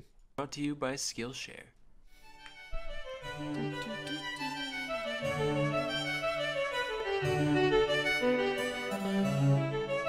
Hey kid. Yeah, you. I just got off the phone with the big man upstairs. And he told me that I need to clear a few things up around here. So without further ado, here's 10 pieces of malarkey that you might still be spreading. Number 1. Nobody was ever burned to death at the Salem witch trials. Of the accused, 15 died in prison, 19 were hanged, and 1 was squished to death. That last one is way more interesting than any cremation, by the way. Dude was a badass. His name was Giles Corey. He was 81 years old and so done with the town of Salem's garbage that he wouldn't even dignify the trial with a plea. So the town stuck in between 2 boards and stacked rocks on top of him in an effort to draw out a confession. But every time they tried to get something out of him, all he would say was, "More weight." This went on for 3 solid days until he finally died, never giving any indication as to whether or not he was a witch. One can only wonder. Number 2, the OG Buddha wasn't the obese guy. That's Budai, a Chinese folk character meant to represent Maitreya, aka future Buddha. Now this shirt is double sad. Number 3, Buddha wasn't a god either. He was just a guy named Gautama. Now this shirt is triple sad. Number 4. Ever heard of a vomitorium? Turns out, no. It's not a place where Roman nobles would go to make room for more pheasant spleen and lobster eyelids. Yeah, it's just a big entranceway to the Colosseums that hordes of peasants would spew out of. Number 5. Washington never cut down a cherry tree in his youth. I don't get this one at all. Apparently it's supposed to paint the man in a good light somehow. It's like, Tyler, what the hell happened while we were gone? Where's the tree in the front yard? Oh yeah, that was me. Got bored. Just felt like vandalizing something, you know? Hey, what about my honest character? Number 6, the pyramids weren't actually... Yeah, it's also a weirder story because he's a child. He's holding the axe, and they catch him when he gets home. So it's not like he honorably told the truth and they were going to blame somebody else. It's like, everyone knows it was you, George Washington. You cut it down. It's very obvious. It's like you have to fucking...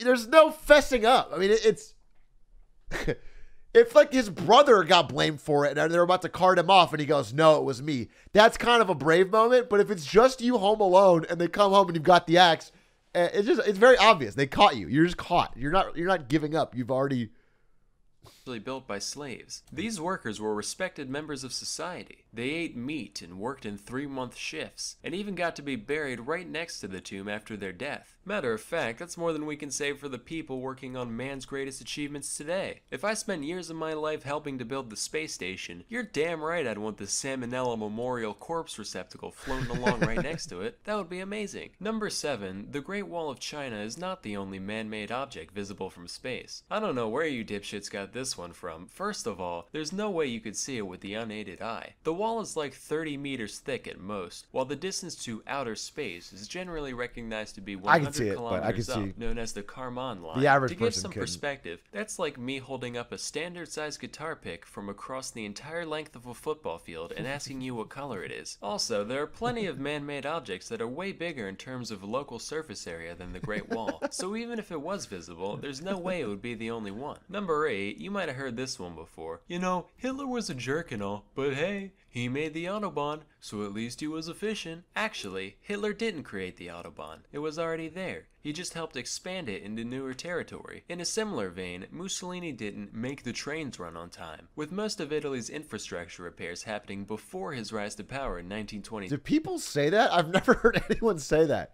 Hitler was a jerk, but he made the Autobahn. I've never heard that. I've never heard that defense of Hitler. People say that? That's insane. That's an insane... If I heard someone say that, I would essentially be hearing, I am a Nazi. Like that's so crazy. You are all but saying I like Hitler. Like there's no reason to bring up Hitler's fucking transportation record. Like he wasn't some savant of fucking. That's crazy. Someone said at least he was a vegetarian. Was he? There's no way Hitler was a vegetarian.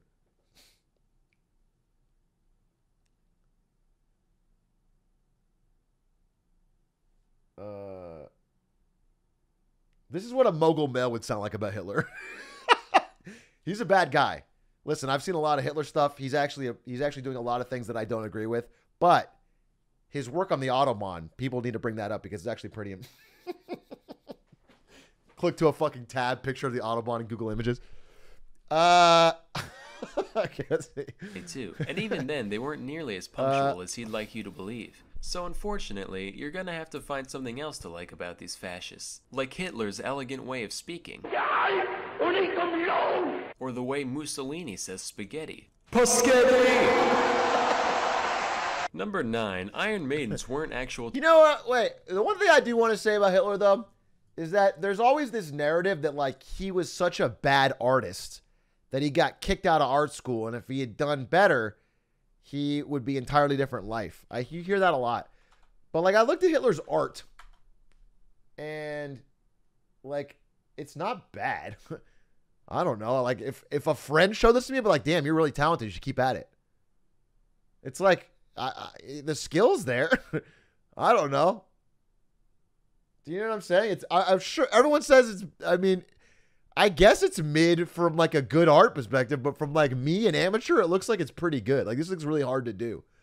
And that surprised me because I always thought that narrative was true, that Hitler was like a really dog shit artist.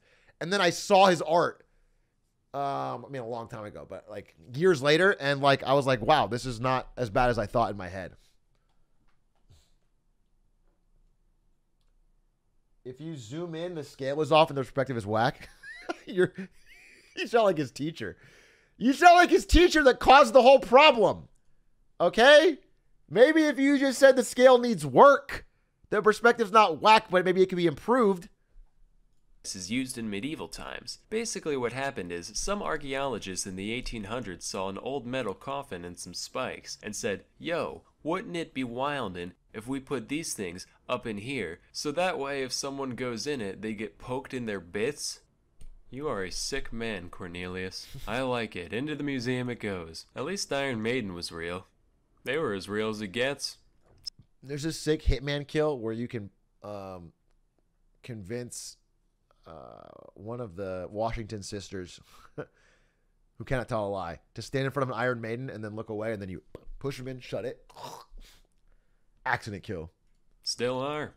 And don't you forget it. Number 10, Einstein never failed math. He had mastered both integral and differential calculus by the age of 15. 99% chance this one was just made up to make glue eaters feel better about themselves. Well, congratulations, Dimitri. Looks like you failed pre-algebra for the 3rd time. Brady still can't graduate. Well, hey, that means I'm still on par with famous smart science man, so, yeah, worship me. So it just goes to show that we've all got a lot to learn about the world around us. That's why you need to go to Skillshare. Skillshare is an Okay, I will. That was cool. That was a fun little video. I learned actually something from every one of those. Almost all of those had something new that I didn't know. What about... Well, let's look at this again. We have so many fucking videos. Math Magic. It sounds right up our alley for nerdiness. The real reason why you like MILF so much? That's doesn't seem like as educational as we'd like to keep it around here. The strangest battle in history? That seems... Oh, it's also only 12 minutes? All right, fuck it. Strangest battle in history. Why does he make him look so evil? He's waving this American flag when only fucking a third of them were American. And this guy looks like he's fucking about to kill a child. Like, he looks so evil. This is so odd. But we're going to watch Ted now.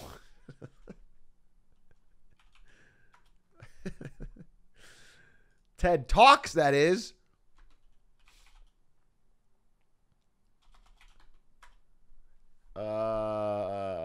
let's see if I can watch the most viewed clip of the movie Ted.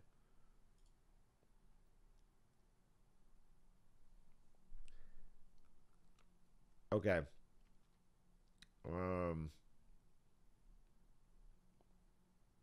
22 million views. The Ted Red Band trailer. Okay, from 10 years ago. HD. Is there a movie recap on Ted? Wait. That's so funny. A movie recap for a comedy movie, so it cuts out all the jokes and just puts in a narration.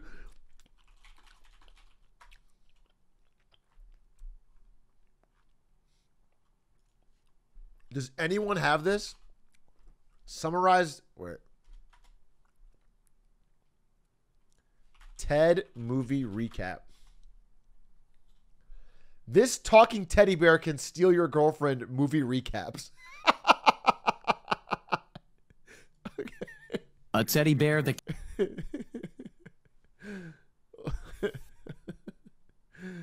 A teddy bear that can actually talk and quite possibly steal your girl. Plus, Mila Kunis. What more could a guy ask for? Hey y'all, welcome back to Flicks Recap. My name is Luke Pelletier, and today we're covering the 2012 rom-com Ted. Before we get into it, be sure to like the video, drop a comment, and subscribe to Flicks Recap if you dig the breakdown. And, as a disclaimer, this video includes my own personal commentary and analysis. It's not a substitute for the film itself.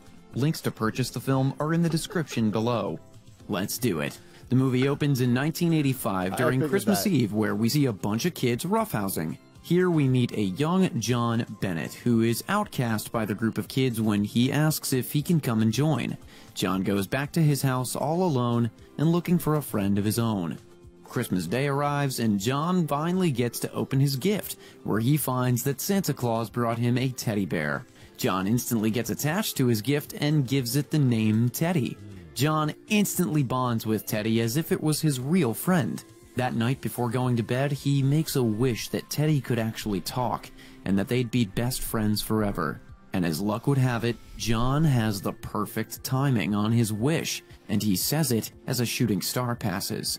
The next day, John wakes up with Teddy missing by his side.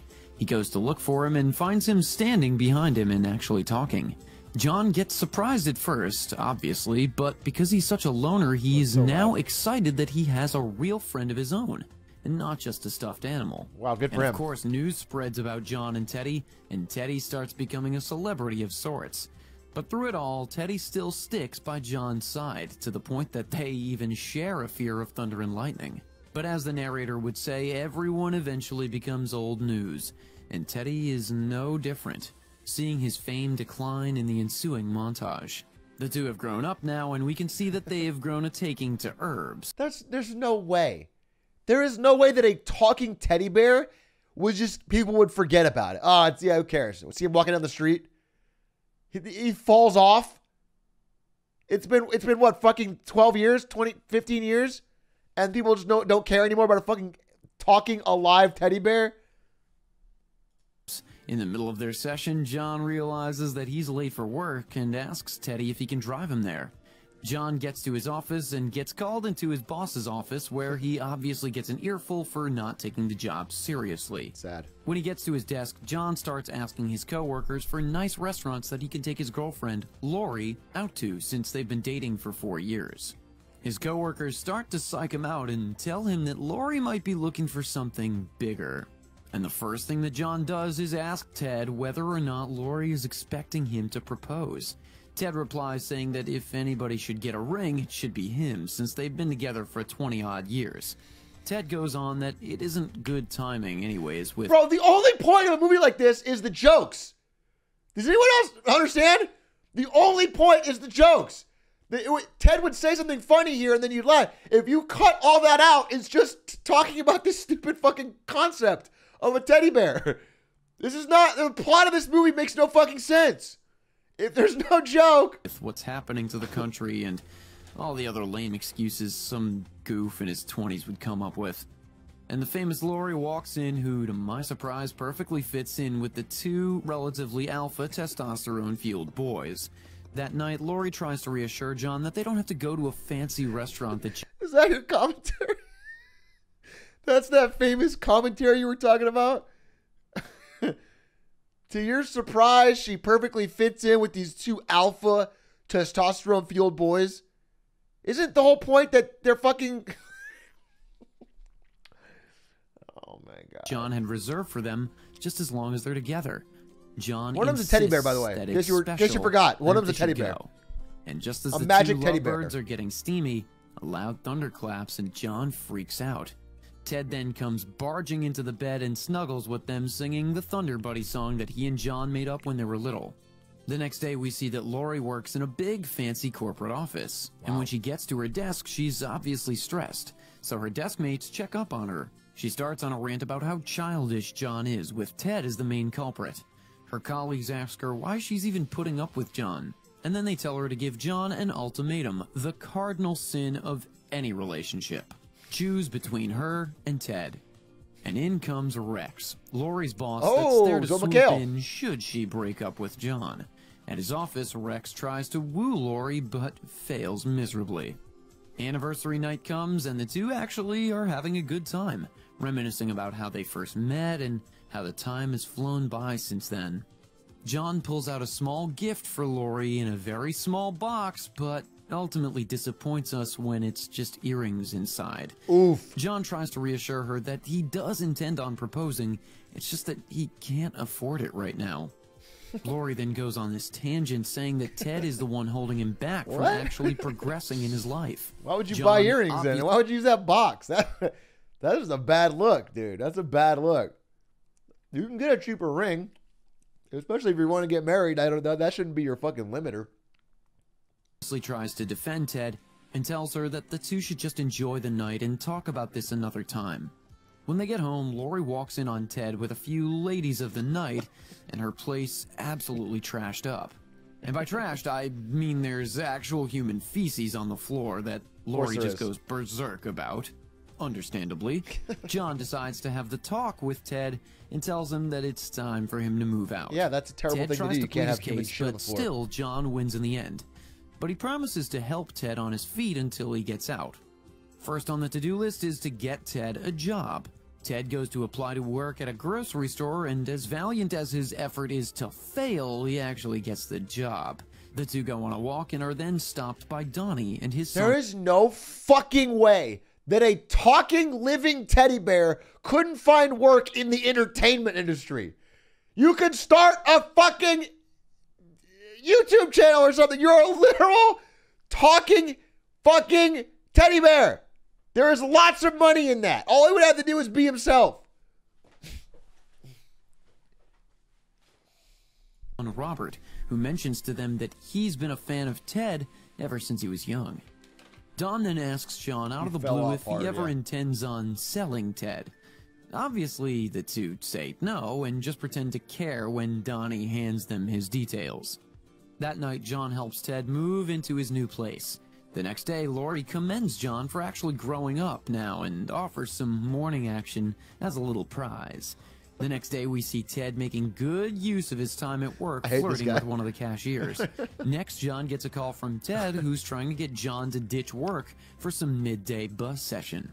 John obviously bites and makes an excuse to his boss that Lori's at the hospital because she got bitten by a dog. All right, if you've made it this far, you're kicking back and enjoying the video. Now would be a great time to subscribe to Flicks Recap. I'm not kicking back. I'm not enjoying. Absolutely free, and it helps me bring you even more dope content. Dope content. Okay, plug over. Back to the recap. At Teddy's place, the two hang out as they always do, and Ted mentions that he's dating the cashier named Tameline. And John says they should double date. The next day at work, Ted's boss catches him and his girl doing the deed in their storage unit at the office. Ted gets an earful and tries to get fired again, but ends up getting promoted. As Ted is heading out for work, he runs into Donnie, who, again, tries to bargain that he'd have a good life if he were to join him and his son. Thankfully, Ted's girl comes out and they head to their double date dinner to join Don and Lori. Lori tries to get to know Ted's girlfriend, and she starts to get defensive, taking Lori's questions the wrong way that wouldn't have happened had she any basic comprehension skills. Ted blames Lori and heads out with Tamerlane, leaving John getting an earful from Lori saying that he should have stood up for her. Lori then goes on to say that she found out about how John ditched work to go with Ted and is absolutely fuming. John asks for another shot and reassures her he won't mess up this time. Event night comes at Lori's office, and Lori reminds John to be on his best behavior I bet before Ted's they gonna enter mess the it up. venue. Rex welcomes them in and then tries to get some alone time with John. When he gets it, he tries to show off his riches, but reassures John that he doesn't have the hots for Lori. In the middle of their conversation, John gets a call from Ted saying that Flash Gordon, their childhood hero, is at Ted's party. John bites again and asks Rex, of all people, to keep it a secret from Lori until he gets back. John gets to Ted's party, and there he is. John's an idiot. Flash Gordon in the flesh, Sam Jones. John is starstruck, and Sam offers the two to do some shots with him. Sam ups the ante when he asks if anybody wants to go skiing, and this is the beginning of John's demise. John completely forgets about Lori and spends the night partying and remembers way He's a too bad late. boyfriend. Just as he heads Straight out of Ted's up. place, he runs into Lori, who catches him red-handed and just walks out, telling him that he has to leave their apartment that night and drives off without him. Ted walks in just as Lori leaves, and John immediately cusses and blames Ted It's not for the Ted's breakup fault. and tells Ted that their friendship is over. If a talking At work, teddy bear the news on convinces you to Lori's ditch your breakups- girlfriend at every opportunity, maybe maybe that's a you issue. Breads, Mark and Wahlberg? Rex is ready to pounce on newly single Lori and asks her out right away. Lori says no at first, but Rex tells her a sob story and ends up convincing Lori to say yes. A sob story? At John's place, Ted tells John that he saw Lori on a date with Rex. John doesn't believe him and wishes that he never got him when he was young. Yikes. The two get into a fistfight, completely trashing the place, but in the end, make up, and John agrees to have Ted help him smooth things out with Lori. Rex decided to take Lori to a Norah Jones concert, and when she goes to a break, she is greeted by Ted, who she actually had a one-night stand with. Ted introduces Norah to John, who Norah asks him if Jones he's had a re- one-night stand with a talking teddy bear. And that's how the movie. Cool. That makes sense. ready to put on a show. Norah gets back on stage and calls on John to perform, aka Before he win fell off, Lori yeah. back. Back when he was And a John child. sounds exactly how you'd imagine Mark Wahlberg would at karaoke night, and ends up getting booed off stage. Rex tries to ridicule John to Lori, which she has none of, and leaves him to go home by herself. The next day, Ted comes to visit Lori and tries to tell her that if she gives John another chance, he'll be out of their hair for good. Lori goes to see John, and as Teddy is about to leave the apartment, he runs into Donnie and his kid Robert, who immediately snatch him before he can even react. Oh shit. Lori gets to the diner where John is, and John pours his heart out so that they can end things on good terms. Back at Ted's situation, Donnie and his son get back to their place. Donnie tells Ted that it's Robert's playtime and shuts the door to Robert's room. Ted gets sly and tells Robert that they should play hide and seek. As Robert is counting, Ted tries to escape, but can't, since Don is strategically placed by the door, so he tries to find a phone instead. In the meantime, Lori tracks John down walking home, who then gets a call from gotta Ted, admit, but the numbers... I am invested. I do have to know how it ends. I couldn't pause and walk away here. I gotta tell you, I do want to know how it ends. Format be damned. The plot is the plot. I have to know. My brain needs to know the end of the story. I'm hooked. Is blocked, so John just rejects it at first. But Ted calls him again a few times, and John answers. Ted tells him what just happened, and just as he's about to tell John where he is, Donnie cuts their call off. Oh. John then remembers that Donnie had given them their details the first time they met, and tells Lori their address. Donnie and his son bag Teddy and try to drive off, but Lori and John see them just as they were driving off, and the two get into a car chase. There's a car chase Ted in this film? smashes the rear view window and jumps off into Lori's car. That is until Donnie slams on the brakes action and in this Ted movie? flies back into their car.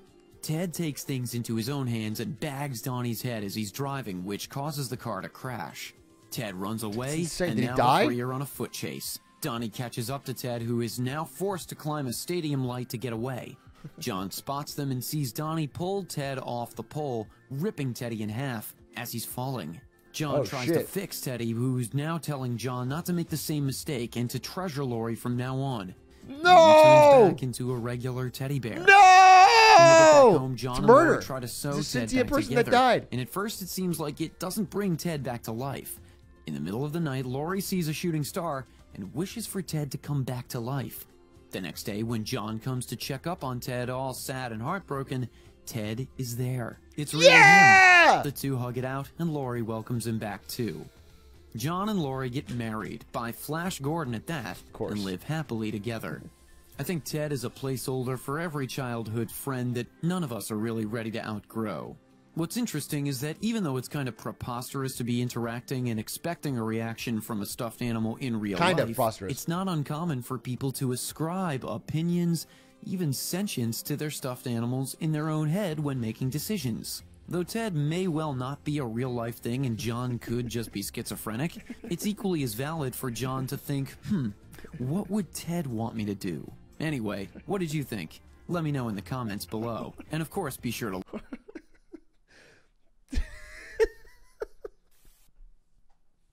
What are you fucking talking about, dude? Do you think Ted is like some kind of fucking layered Memento type movie? No. The whole thing's got a secret fucking message about how he's schizophrenic. You watch it the second time and you notice no one ever interacts with Ted. No, everyone does interact with Ted. Wow, that was truly something. Thank you for the 100 gifted subs that led to me watching that video. Truly, you never know where the night will take us here on Get Smarter Saturdays. No. You want Ted 2? Let's see another 100 gifted. I do not want to watch Ted 2.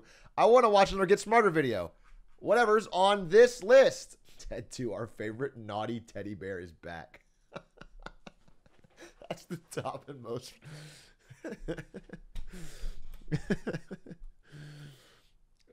History's Worst Nun. That's interesting.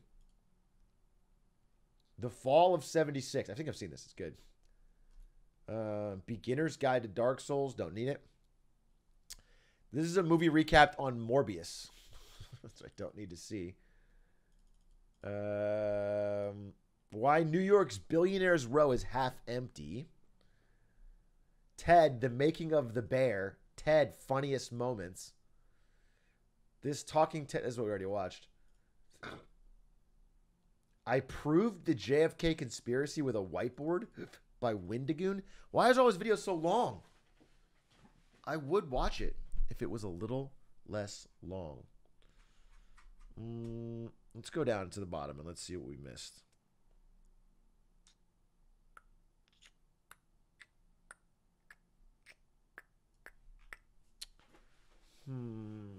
The Man Who Killed Millions and Saved Billions.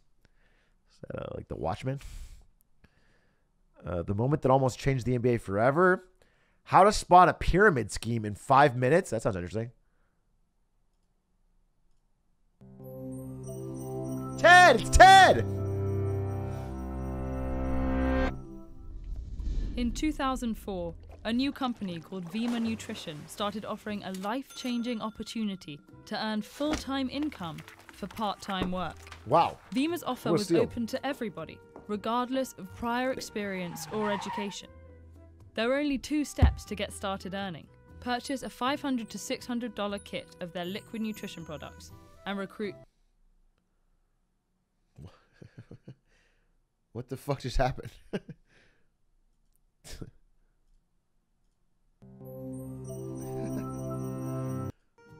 Vima Nutrition Company grew quickly, becoming a global hit of their liquid nutrition products, and recruit 2 more members to do the same.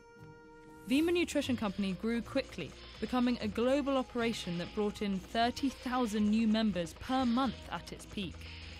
There was just one problem. While the company generated $200 million of annual revenue... Jesus. What? Okay, this website broke. Oh, wait. Hey, good note. Flynn, note. The website breaks when a new video comes in, I think.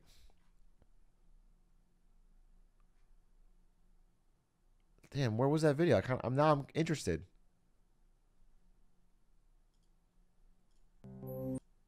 Just put it in the tab.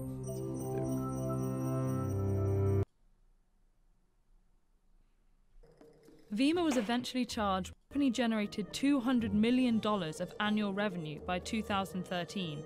The vast majority of participants earned less than they paid in. Yeah, of course. Vima was eventually charged with operating a pyramid scheme, a common type of fraud where members make money by recruiting more people to buy in. Typically, the founder solicits an initial group. Sorry, thank you, Sancool and Robert Stacks Unsolved for the gifted. I'm going to check your messages, and I'm going to hope that they have nothing to do with watching Ted 2. Sancool said, Poggies, Ted, Omega Lol, Ted 2 Poggies, Ted 2 Poggies, Ted 2 Poggies. It's a sign, watch Ted 2. But, on the other side, Robert Stacks said,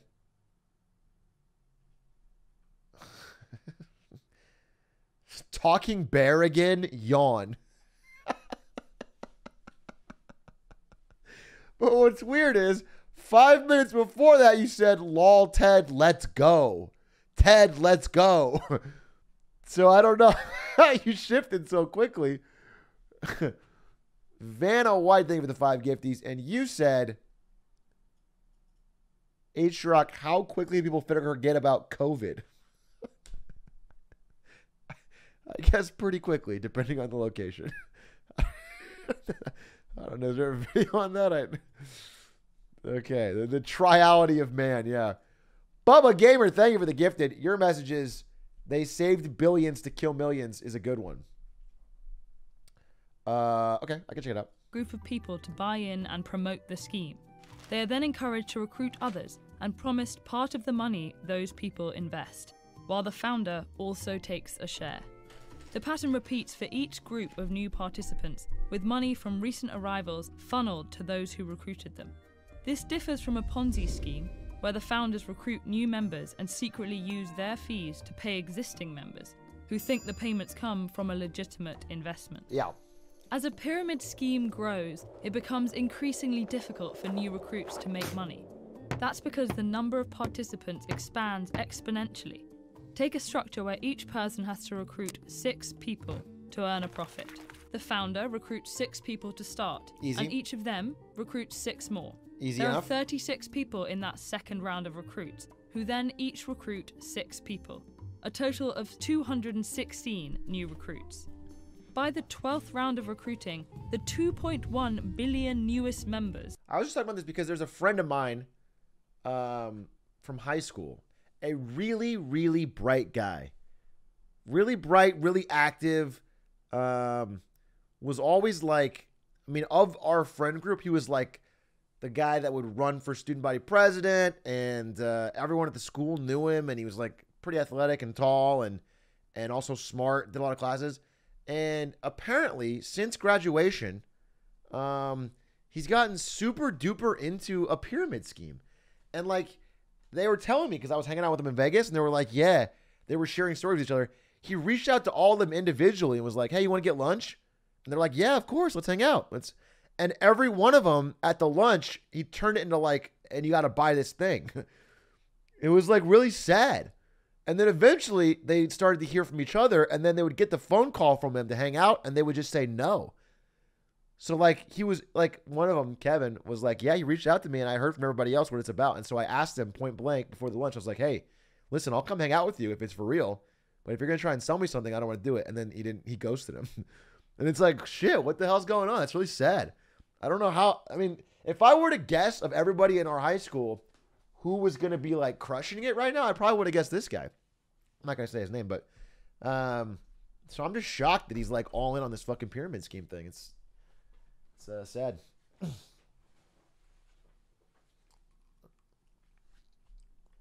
Previous friend of mine tried to sell us stuff. Yeah.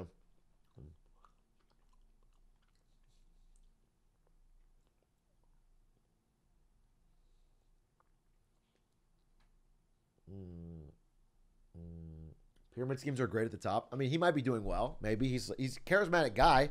He might have sent a lot of people. It's not crazy that he's doing well, but he's definitely burning a lot of personal relationships. You know what I'm saying? everybody in his life he's been trying to milk for money in the pyramid scheme. So it's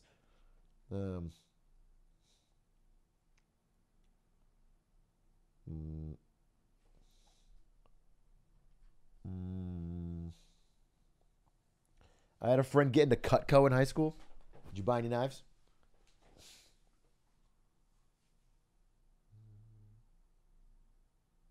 I have a friend who got recruited for one. He knew it was a pyramid scheme and didn't want to join, but felt bad about ghosting the meeting.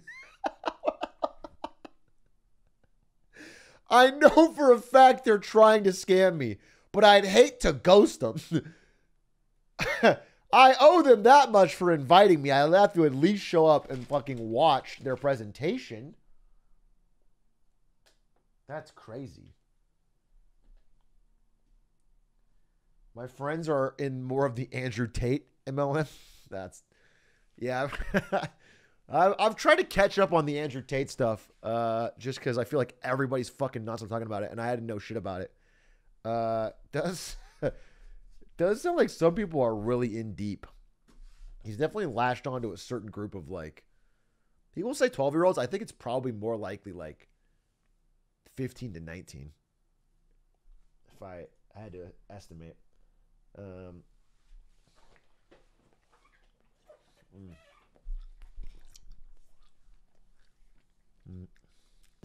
Would have to recruit over 13 billion more people total to make money, more than the entire world population. In this scenario, the most recent recruits, over 80% of the scheme's participants, lose all the money they paid in. And in real life, many earlier joiners lose out too.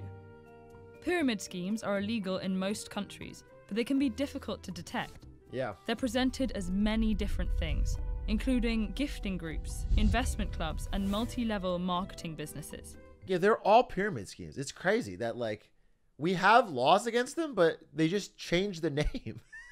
And then the laws are like, what can we do? I don't know. Yeah, it's crazy how little we enforce on, like, anything that's white-collar crime. Anything that's, like, not straight up, openly classic crime, like, I don't know, murder or robbery. Like, we're just so bad at consistent enforcement. The distinction between pyramid schemes and legitimate multi-level marketing can be particularly hazy. In theory, the difference is that the members of the multi-level marketing companies primarily earn compensation from selling a particular product or a service to retail customers. Can nonprofits be MLMs? I mean, listen, nonprofits make a lot of profit often. They're just paid out to the top staff. Because, you know, nonprofit means it's not run as a corporation, but plenty of times they raise a lot of money and then pay out a lot of money in terms of executive compensation and bonuses. There's many scams involved in nonprofits. That doesn't make them immune.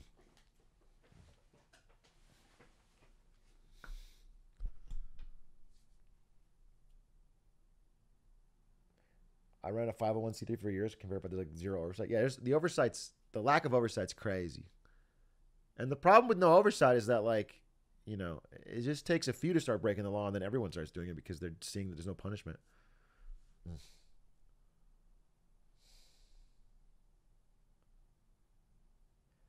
I wish the MLM people would just put on oversized beanies and wear a black and white striped shirt to make it easier to understand that it's robbery. That's finally a good law. Yes. Yes. If every fucking MLM person had to wear pinstripe, black and white shirt, and then the big black beanie, and hold a big bag with a dollar sign on it and say, put your cash in here, then at least people can understand what's happening. And then it's their personal choice if they want to be involved.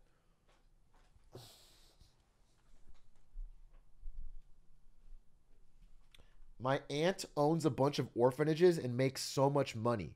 She throws bougie parties where kids aren't invited. Lamau. I don't know if that's a Lamau moment. That's so sad. Lamau, my aunt is fucking scamming the system off the backs of fucking parentless children.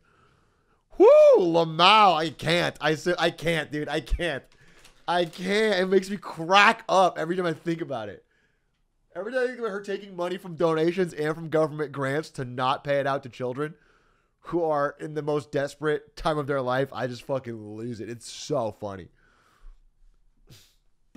While pyramid schemes primarily compensate members for recruitment of new sellers. In practice, though, many multi-level marketing companies make it all but impossible for members to profit purely through sales.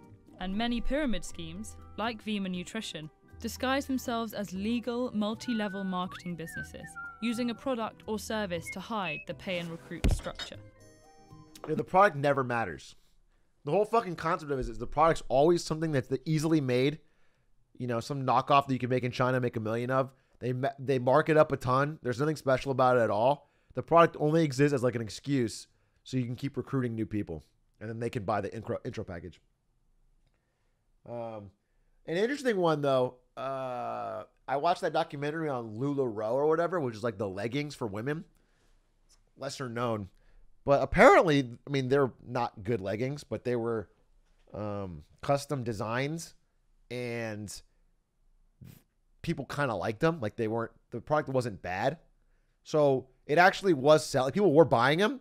The problem is, like, if the product's good, it's almost worse because then more people join and actually sell it. And then eventually you have everybody of all these Facebook moms on the same page trying to sell to each other.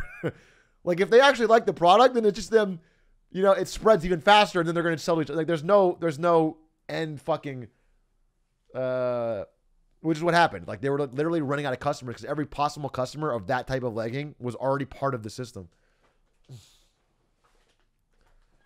It was just these cesspools. Many pyramid schemes also capitalize on... By the way, I thought they were ugly as sin. I'm just saying, like, there was a market for them. People were buying them unironically, and their value on some of them was going up. So it was a unique pyramid scheme where they probably made a shitty product, and it ended up being, like, decently liked for a minute. Like, it was a fad. It was like if you made a pyramid scheme with Beanie Babies, and it turns out they ended up becoming super fucking culturally relevant for a little bit. My mom did that. Oh, it was huge. Watching the documentary, I was like, damn, I didn't know how big this was. It was all, the reason it was under the radar is because it was all Facebook moms. Like, if you weren't a Facebook mom, you kind of would have missed it, but it was this fucking wave where this pyramid scheme around fucking Facebook leggings was like fucking huge. Fidget spinner pyramid scheme? Exactly, yeah. If you had that at the right time. Already existing trust within churches, immigrant communities, or other tightly knit groups. The first few members are encouraged to report a good experience before they actually start making a profit. Others in their network follow their example, and the schemes balloon in size before it becomes clear that most members aren't actually profiting. Often, the victims are embarrassed into silence. Pyramid schemes entice people with the promise of opportunity and empowerment, so when members don't end up making money, they can blame themselves. Yeah, that's a big part of it. That is a big part of it. Is they'll make it feel like it's your fault for not hustling enough. And you'll look around, and often the people that recruited you are making money. So it feels like if you just do what I did, you'd be great. But the math doesn't work out that way. And then someone in chat said, loser got splashed, ha ha ha. So I feel like we're not getting through to you. I feel like you're not, I feel like you're taking the wrong side of it. You're not helping the situation here. Rather than the scheme, thinking they weren't tenacious enough to earn the returns promised. That's literally Hustlers University? Is it? Well, I mean, that's, yeah. Hustlers University is not I don't think it's a pyramid scheme in that it's not like you have to recruit new members, right? You don't get a cut of it's all the money goes to him from the beginning. It's just a scam. You have to recruit. Oh, okay. Then it is a pyramid scheme. Oh, straight up.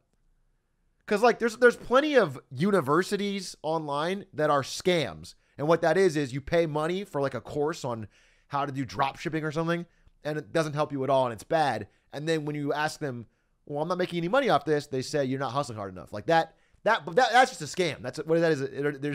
They're just scamming you. But this one has recruitment bonuses, so it is a Ponzi scheme. Yeah, or it is a pyramid scheme. Okay, yeah, I didn't know that. I didn't know you had a recruitment thing.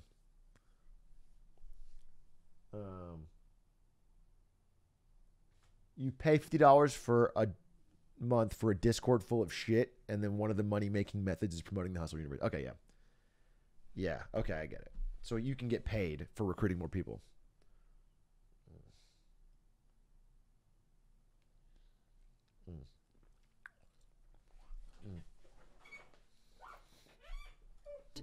Some victims keep trying, investing in multiple schemes and losing money each time. In spite of all these factors, there are ways to spot a pyramid scheme. Time pressure is one red flag. Be wary of directives to act now or miss. That's what helped his stuff pop off. So many people making vids of him and linking the referral code. Oh, interesting. Interesting. He made it so that these fucking kids should promote his shit on social media to make money in the... That's interesting. What a fucking psycho. But also, like, you know, wise up. Don't join this shit. It's fucking... It's so bad. It's so transparently a scam. That's the crazy part. Like, if you're an adult, I don't have nothing to tell you if you're falling for this. If you're a kid, I feel bad. So anyway, I am starting, though, the Grusslers University, entirely different. And that is where we're going to sell Sigma tank tops to every man, woman, and child in America. It's actually going to be a huge way to make money, okay? If you consider yourself a Grussler, this is your chance to get in on the ground floor of something huge, to make real fucking money. I'm talking about bank. You know what I'm saying? I'm talking about 3 Bugatti energy.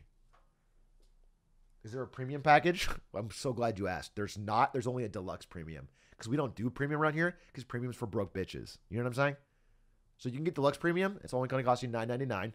Once you get that, I ship you, 4 boxes of unsold Sigma tank tops from my last merch run. And all you have to do is flip those babies for $45 a piece. I'll take a $40 cut. You keep that $5, though. Now you're racking up these Lincolns, making that Grussler money. Tell me if you're in, or tell me if you're dumb.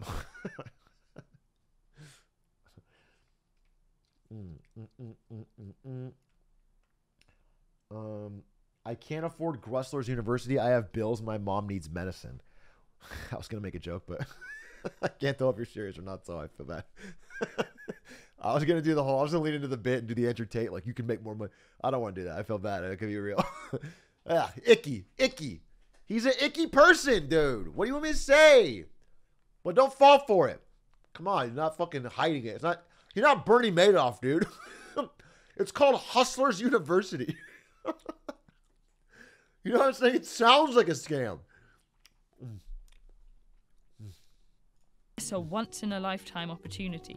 Promises of large, life-altering amounts of income are also suspect. And finally, a legitimate multi-level marketing business shouldn't require members to pay for the opportunity to sell a product or service. Yeah. Pyramid schemes can be incredibly destructive to individuals, communities, and even entire countries. But you can fight fire with fire by sending this video to 3 people you know and encouraging them to do the same. While we're at it, While we're at it, send me a check too. Every person you get to watch this, you'll get a cut of their view ad revenue in the downline. That would be a smart pyramid scheme. Oh my God, dude. If you harnessed like Gen Z activist energy and created a pyramid scheme around fighting pyramid schemes, where you have to buy like educational posters and shit that you can help help encourage your friends and family to avoid pyramid schemes. Whoa! That's genius! And they're all on TikTok saying pyramid schemes are a real problem. We're going to fight them today. And that's why I have to use my referral code. Damn, that's crazy. A meta pyramid scheme.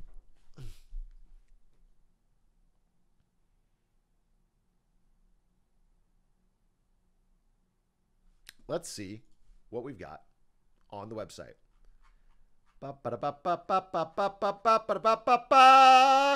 Is civilization on the brink of collapse? 11 minutes by Kurdsgestat. Noted good video maker. Should we watch it? Do we want to know if civilization is on the brink of collapse, or is that too deep?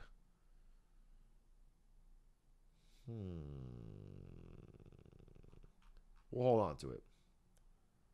Players so good they force rule changes. I kind of want to see that, but it's so long. 26 minutes? It sounds interesting, though. How do you... Let's watch it. It sounds actually interesting. I'm measure interested. That sounds fucking awesome. 3.7 million views, too. Woo, sheesh. Greatness of an athlete. Well, for most people, it's about the number of medals they've won or the records they smash. But some athletes and players are so talented, innovative, or just downright devious in their... That's a movie, right? Oh, Shetland Soccer.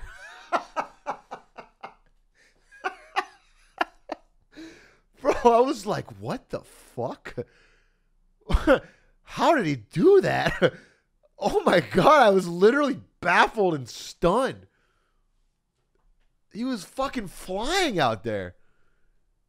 Their chosen sport, that the rules had to change to accommodate their insane skills.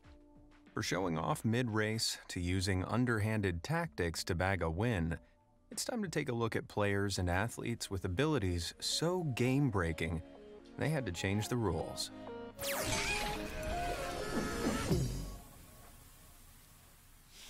The Ricky Rule.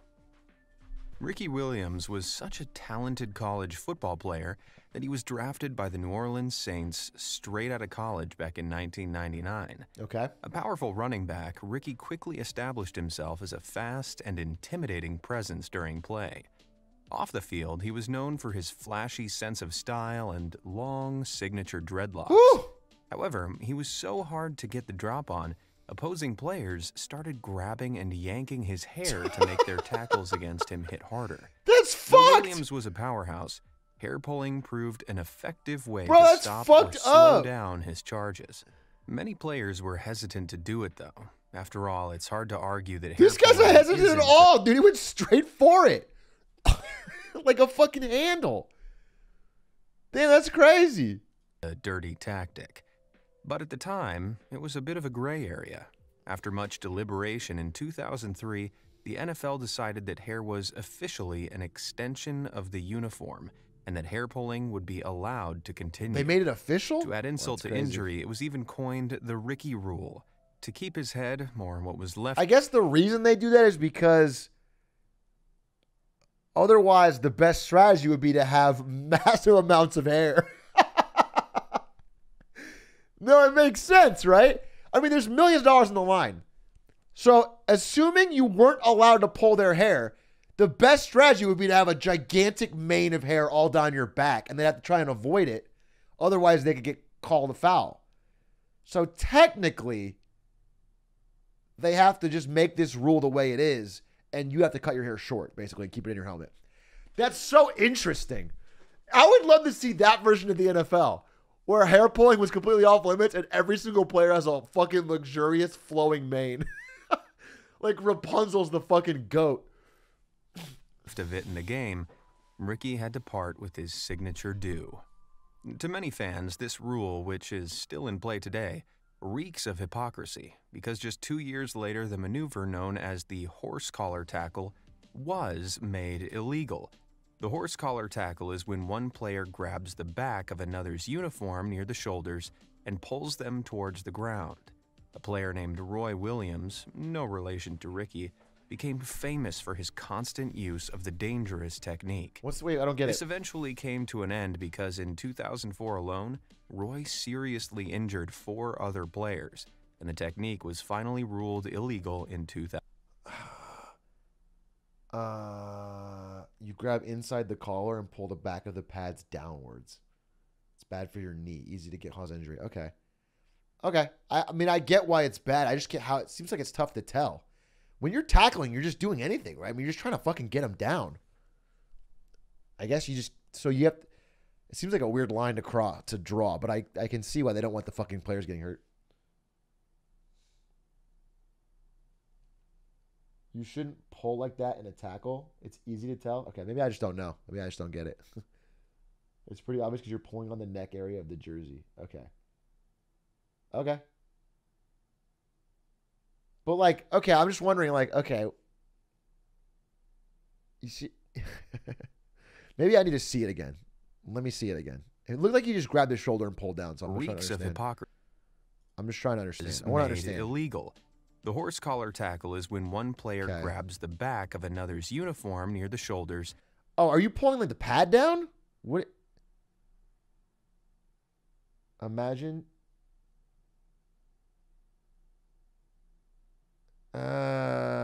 Interesting. Okay, interesting. And pulls them towards the ground. A player named Roy Williams, no relation to Ricky, became famous for his constant use of the dangerous technique. This eventually came to an end because in... Is it even more effective? Feels like it's harder to do. It's just more... It feels like an evil thing to do. It feels like the only reason you do it is to hurt the player because it doesn't seem like it seems harder to set up. It's way easier. Oh, okay.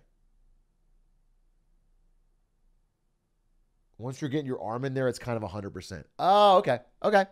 2004 so it's kind of OP too. Roy seriously injured 4 other players. It forces the body to buckle. Illegal in 2005. That's cool. Interesting. Looking at a horse collar tackle next to hair pulling, there doesn't seem to be much difference, does there? Still, football remains one of the few professional sports where hair pulling to stop a good athlete dead in their tracks is A-OK. Wait, so you can't horse collar, but if they did have long hair, you can... Okay, that's weird. That's weird because the reason... Yeah, I don't know. Okay, that's weird. Okay. I thought this was the NFL, not the schoolyard. Backflips on ice. Oh, God. If you're a top-level figure skater, you'd think the Olympics was the place to show off your most impressive moves, right? Well, that's why it's so strange that in 1976, the Olympic Committee banned one of the most amazing moves a skater can pull off, the backflip. Oh, my God. During his routine at the 1976 Olympics, figure skater Terry Kubica wowed audiences by executing a backflip while gliding across the ice. The first in Olympic ice skating history. However, without any warning, the International Ice Skating Union immediately banned the move. Their reasons for doing so weren't exactly... Huh. I mean, immediately banning seems like a fucking smash type thing to do. But, I don't know. I mean, my imagination says the reason is that it's so fucking dangerous. And if you need to do it, get points, everyone's going to be backflipping all over the place and fucking killing themselves. It sounds fucking... That looks incredibly dangerous. Clear, though, vaguely suggesting the move might damage the ice or be too dangerous. Eventually, they decided that Terry's move was not a real backflip as he landed on both feet, and jumps in ice skating should only be landed on one foot. Therefore, this sort of move shouldn't count. To Terry and his many fans, why do they hate Terry so much? This was as confusing as it was frustrating. You also can't do that mid-tournament. Fuck you. Give Terry his points, dude. What the hell is all that's horse shit. You can do it after. After the tournament, you can be like, yo, everyone's trying to backflip now. It's dangerous. We're gonna ban it. But you can't ban it mid-tournament. Guy practiced for it, does the backflip, blows everybody's mind. They were jealous they couldn't do it. It's probably corruption, dude. Figure skating's heavy corrupt. But all of those sports where it's like 8 judges and that's the only way to determine who's the best, they're all fucking corrupt, dude, because it's like very difficult to get those scores 100% accurate, and little fucking variations can make a difference in country's success. Surya Bonali, a French ice skater who grew up watching Terry, decided this ruling wouldn't very stop her from showing off her best moves. During the 1998 Olympics, Surya, who was expected to take home gold, wowed audiences by doing the impossible, performing a backflip and landing it on just one skate. Sheesh! Backflip totally illegal in competition. She's doing this to get the... Surya knew the move was illegal, but went for it anyway to prove it was possible. Skating with an injured foot, she was pretty sure she wouldn't win the gold, so decided to protest the old decision and put on a show at the same time. Despite this amazing display, backflips are still illegal in international skating union events. But Surya proved the rule was ridiculous to the entire world. I don't think she proved that. That looks dangerous as hell. I'm sorry. I mean, it's dope that she did it, kick it, Shad.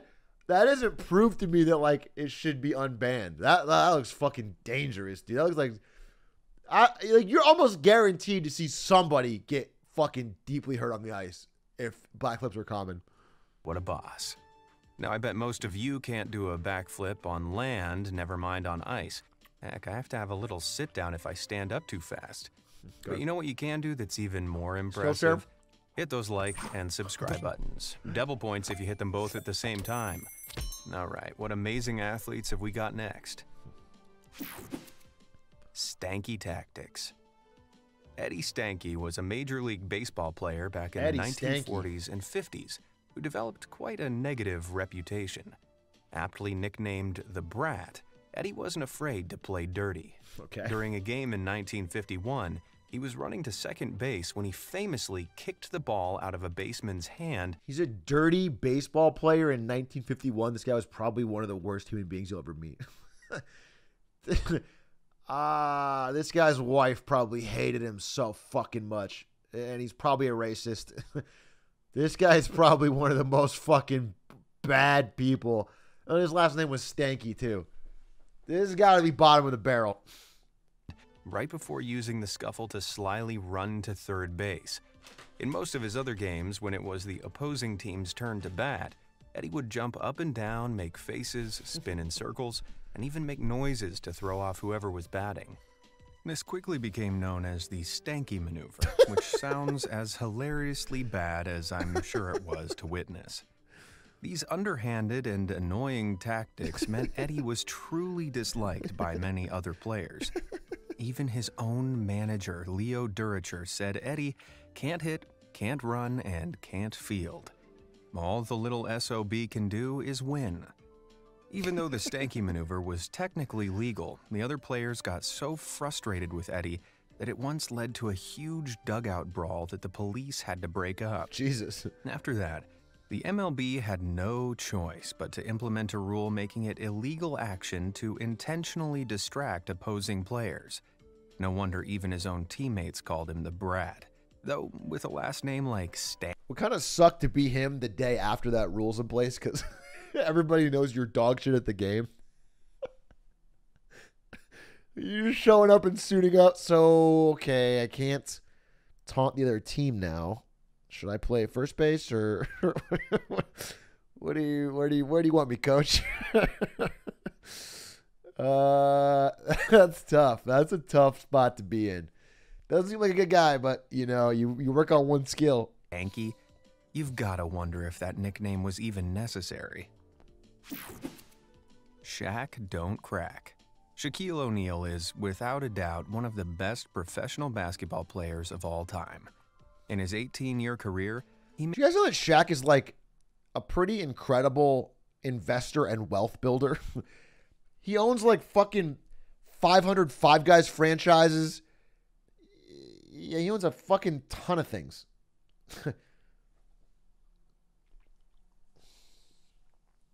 You got a ton of vitamin water. He's on the board of Papa John's. Yeah, exactly. It's easy to make money when you're rich. It is easier for sure, 100%. Money makes money. But even amongst, like there's plenty of wealthy athletes in the NBA who become broke after retirement or slowly decrease net worth. And Shaq is the opposite. So it's interesting. It's worth noting that he's like, he can't even do the math on a gas tank. And yet he's turned into a fucking $250 million. He made more than 2,600 slam dunks and was formidable on the court thanks to his agility, explosiveness, and gargantuan 7'1" size. Shaq was so good, in fact, that opposing teams developed strategies just to deal with him. While formulating these anti-Shaq strategies, they realized something. While Shaq was a dunk machine, couldn't free throw. He sucked when it came to distance shots. In fact, in Shaq's entire career, he only managed to land one shot from the far-out three-point line. That's crazy. This led his opponents to develop a simple strategy. Whenever they thought Shaq was going That's crazy. for a I didn't know that. Shaq had a long career. That can't be true. He's literally the reverse Steph Curry. It's like almost like they're fucking two sides of a fucking yin and yang, dude. Holy shit. If you could mix them together, you'd have the fucking ultimate machine. That's true? That's fucking crazy. Oh, deep three. Deep three versus regular three. Okay, I thought... Okay. Okay. How many threes did he shoot? No, it's all threes? Wait, what? Shaq shot one three-pointer his entire career? I have to look this up. Oh, 1 for 22. I mean, he made one. That's insane.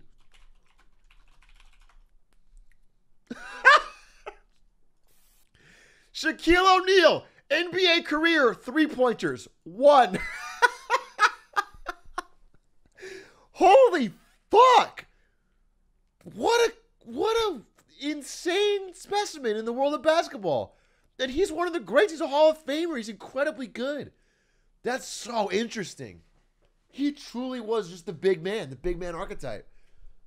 That's crazy. Wow, that kind of blows me away. I would have thought it was low. I didn't think it was 1. That's really funny. Steph Curry has 3,000.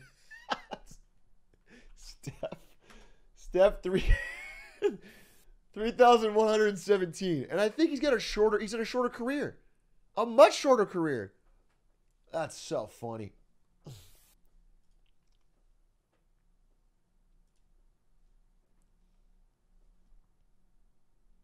How many dunks does Curry have?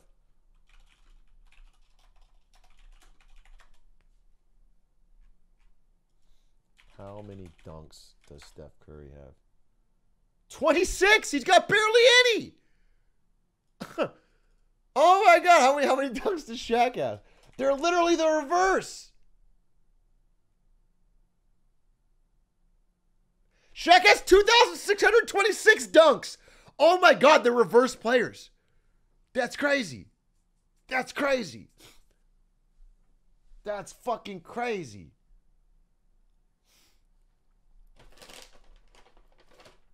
Shaq owns my house. He doubled our rent, and we have to move out because we can't afford it. Is that real? Shaq's a landlord? Together they are quack. Yeah, exactly. If you combine Shaq and Steph Curry, you get quack. Someone who's extremely gangly and can't do anything. The skills don't add up. They cancel out. Okay. Here we go. Watch the rest of this video. They'd force him to shoot instead. How did they manage this? Well, they hugged him. They literally hugged him. Now, in basketball, when you foul a player this way, your team is penalized. So far, so good. The penalty, however, is that the fouled player gets to make a free throw. And after that free throw, the ball is returned to the fouling team. Now, this insidious tactic is starting to make sense, isn't it? This strategy was as effective as it was annoying, with Shaq getting fouled constantly, on one occasion in the first 5 seconds of a quarter.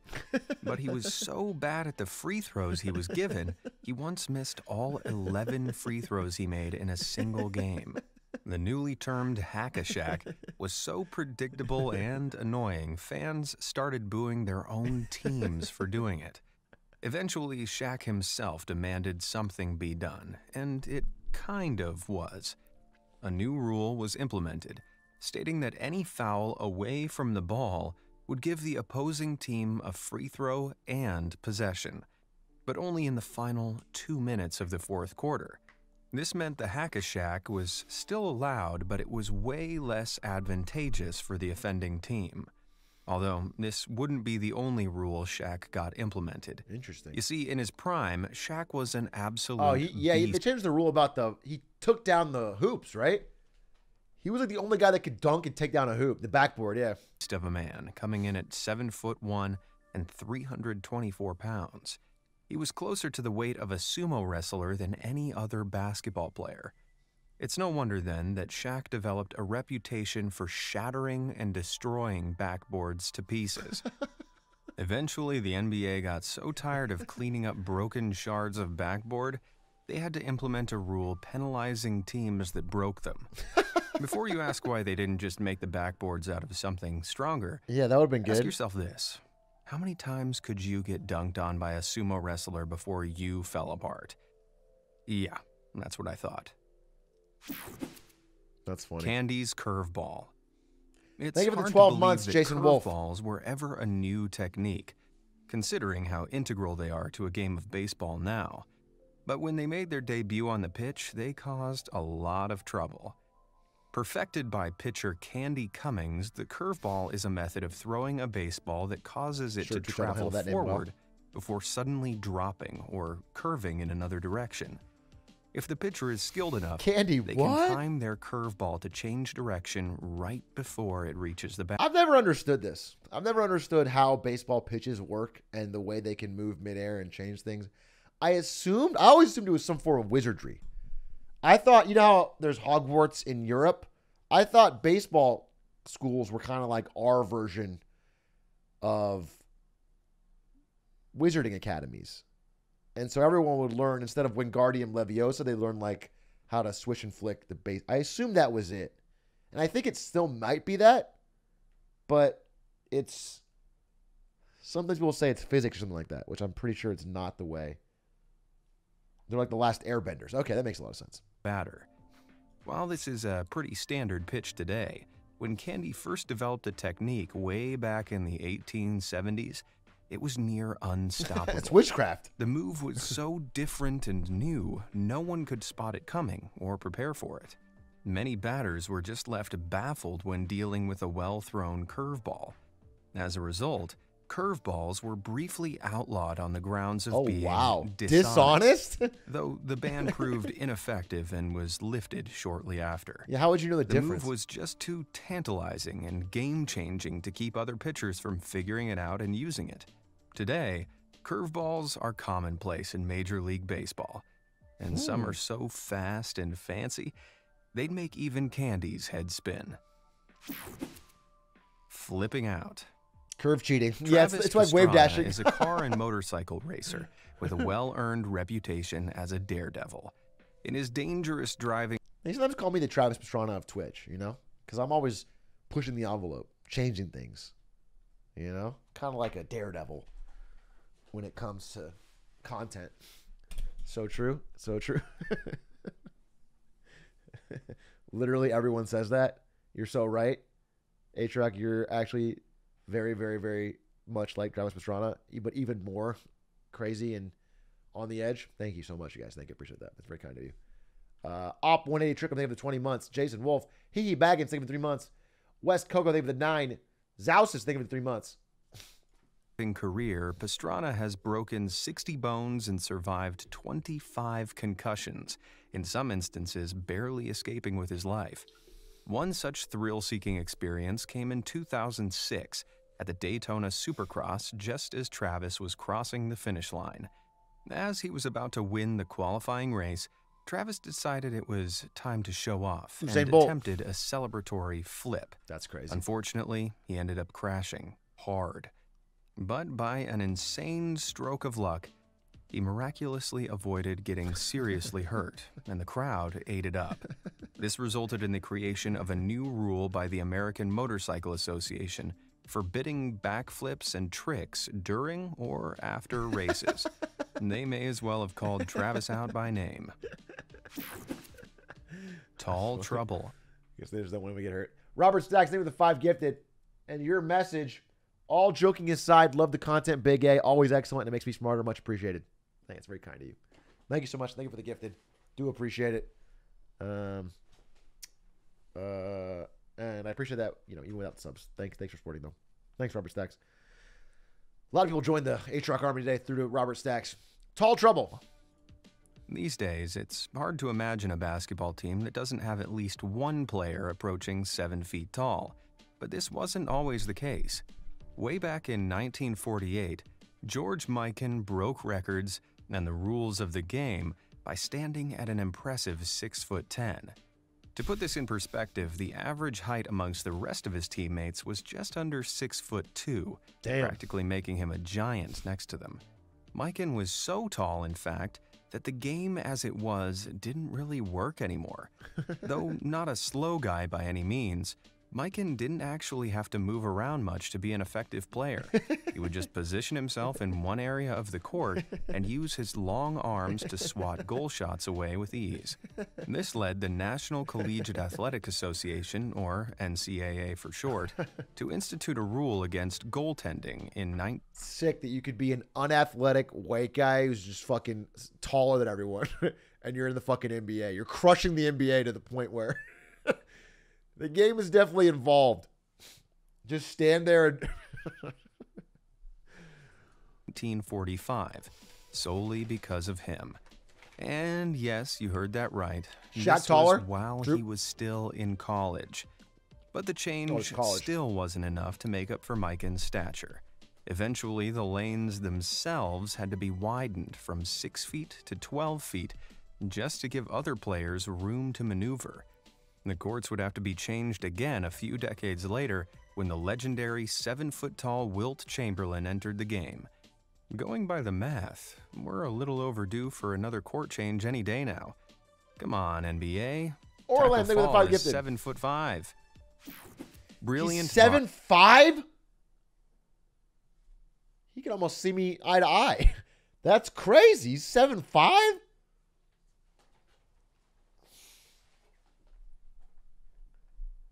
That's fucking wild. He only has to look. Yeah, like we could. Me and him could actually hang out. Legitimately, me and him could fucking dap it up.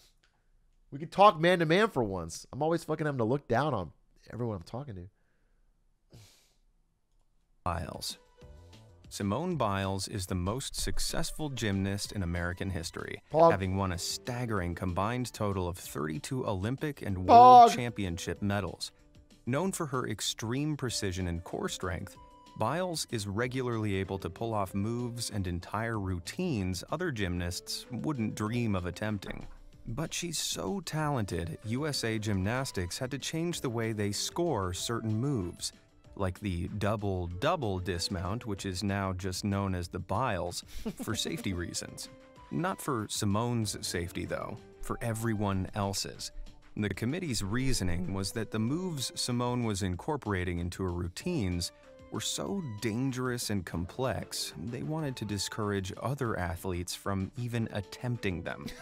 Failing to land them correctly, the committee reasoned, could result in injury or even death. I guess that's the same thing as the... It would be irresponsible to assign them high point scores. It's funny because to me, this looks goofy as fuck to ban this, but I was 100% on board with the banning of the backflip, and it's the same principle. This just doesn't look as dangerous, so I don't know. It doesn't look as dangerous, but I guess it is. It probably just is. And pressure less skilled athletes into attempting them. As a result of this decision, many of Simone's moves had their point values lowered. To put it plainly, Simone is so ahead of the pack, the USA's governing gymnastics body believes other athletes might die trying to catch up with her. Talk about being in a league of your own. That is crazy. Low blow. In baseball, some things are out of even the most skilled players' hands. If you want a foul ball to roll back fair, for instance, all you can really do is cross your fingers and hope the ball's momentum will roll it back across the line all by itself. That is, unless you're Lenny Randle. Lenny Randle. In 1981, Kansas City Royals outfielder Amos Otis smacked the ball at an imperfect angle, and it started rolling slowly towards third base, just inside the foul line. Wanting this to be a foul ball, Seattle Mariners player Lenny Randle got on his hands and knees and began blowing on the ball furiously.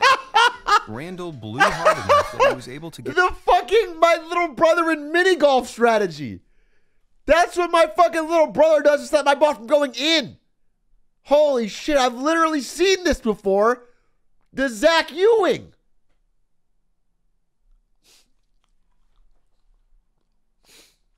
Get the ball to inch just over the foul line. Even though what Randall did wasn't technically against the rules and was considered a great play, the Royals manager complained Randall had illegally altered the course of the ball. Randall denied this, claiming he'd actually been yelling at the ball. But the umpire didn't buy it, and Otis was awarded first base. Wow, really? Following the game, the Baseball League immediately took action to ensure this kind of thing wouldn't happen again. Yeah, I mean, I guess technically the best play, if it was legal, was to get your whole fucking team to run across and start and waving their arms and trying to get a fucking gust of wind, which would be a little bit comical. Funny to watch, I guess. The illegal alteration rule was changed to specifically include the ban of blowing on the ball. If only this hadn't been changed, we could have seen leaf blowers added to the MLB equipment list. The real stinker. After intense training for a big game... Bro, this is the fucking melee. Ha! I want this! I don't know what it is yet, but I'm going to assume it's what happened to me in a game of Melee when I was playing in fucking one of these NorCal tournaments, and this guy shows up in his fucking jean jacket, and he smells so fucking rancid and foul that I can't fucking grab him. I can't get any fucking chain grabs going because he's fucking literally so fucking foul smelling sitting right next to me leaning in. It was so disgusting. There needs to be a deodorant rule in Melee and I guess in basketball. It's chemical warfare. It's literally fucking, it's metagaming. Most athletes opt to take a shower. Some even shower multiple times a day just to keep the sweaty stink at bay. But according to his teammates, not Adam Morrison. Believe it or not, this man was a professional basketball player who spent all day sweating and no time showering. He would wake up, travel, practice for hours, and play actual games without ever touching a bar of soap. To make matters worse, Morrison reportedly only had a set of 3 shirts he cycled through and was constantly chewing up and spitting out tobacco. Jesus Christ. These facts combined to make Morrison one of the stinkiest, nastiest players you'd ever see or smell in professional basketball. Some charitable fans have argued that this was an intentional ploy by Morrison to keep opposing players away from him on the court. But others have pointed out this never seemed to stop him getting approached by other players. A simpler explanation is just that the dude was signed when he was a teenager and never grew out of his disgusting habits. Though no decision was ever officially attributed to Morrison, specific hygiene rules have since been folded into the NBA's official health and safety protocol. If this made you feel bad for Morrison's teammates, imagine how bad it was for his girlfriend. Ugh. Banana blades. Oh, what's this? Let's talk about banana blades. No, a banana blade isn't something a monkey would try to... Smelliest basketball player equals average Melee player. Yeah, I mean, all the habits they're talking about is like what I've seen at Melee tournaments from from a lot of people. So he wasn't like a fucking head of the game if he came to our world. Why is this monkey robbing this man? To mug you with, it's an illegal piece of hockey equipment, accidentally invented by Stan Mikita and Bobby Hull during a routine practice. The story goes that back in the 1960s, Mikita accidentally slammed his hockey stick in a door, leading the blade to take on a bent, banana-like shape. Thinking this was funny, Hull and Mikita continued the practice as normal, but realized something crazy. The banana blade was actually really, really useful. Making shots with a banana blade is different to making shots with a regular stick. The shots become wilder and harder to predict, almost like Candy's curveballs, but for hockey. Shortly thereafter, every team wanted to play using banana blades, with the 60s seeing some cartoonishly bent sticks. At their peak, players would simply let one fly with a slap shot, hoping the bizarre behavior of the puck would beat the goaltender. The players loved it. Just RNG. The poor goalies on the receiving end hated it. After a while, the National Hockey League began to limit the amount of curve a stick could actually have. now resting between 1/2 and 3/4 of an inch. While many fans were disappointed by this, the goalies certainly weren't. Backflipping on the ice.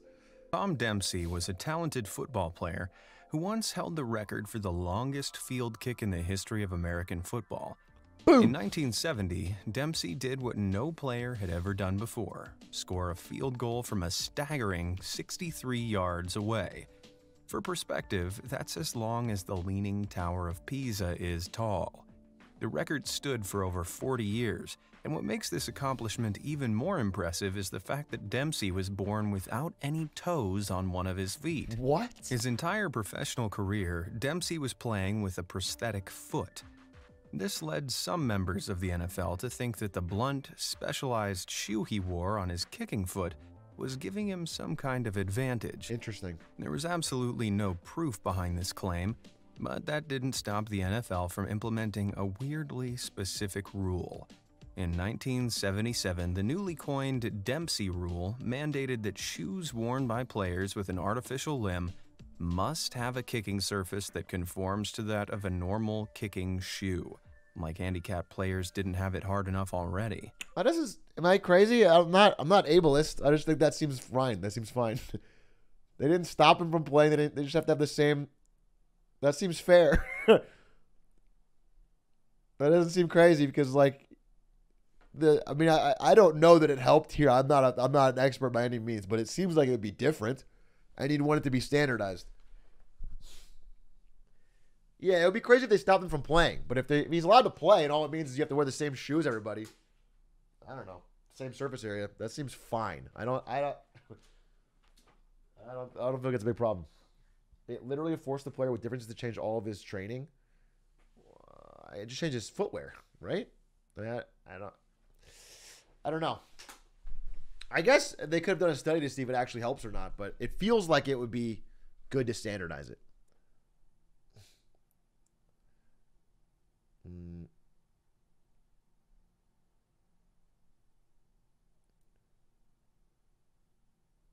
Couldn't you just get a size 20 shoe and stuff it so it fits and kicks with that? Yeah, I assume they just stuffed I assume they just rounded this out and filled it in. You could just fill it in, right? It could just literally be filled in.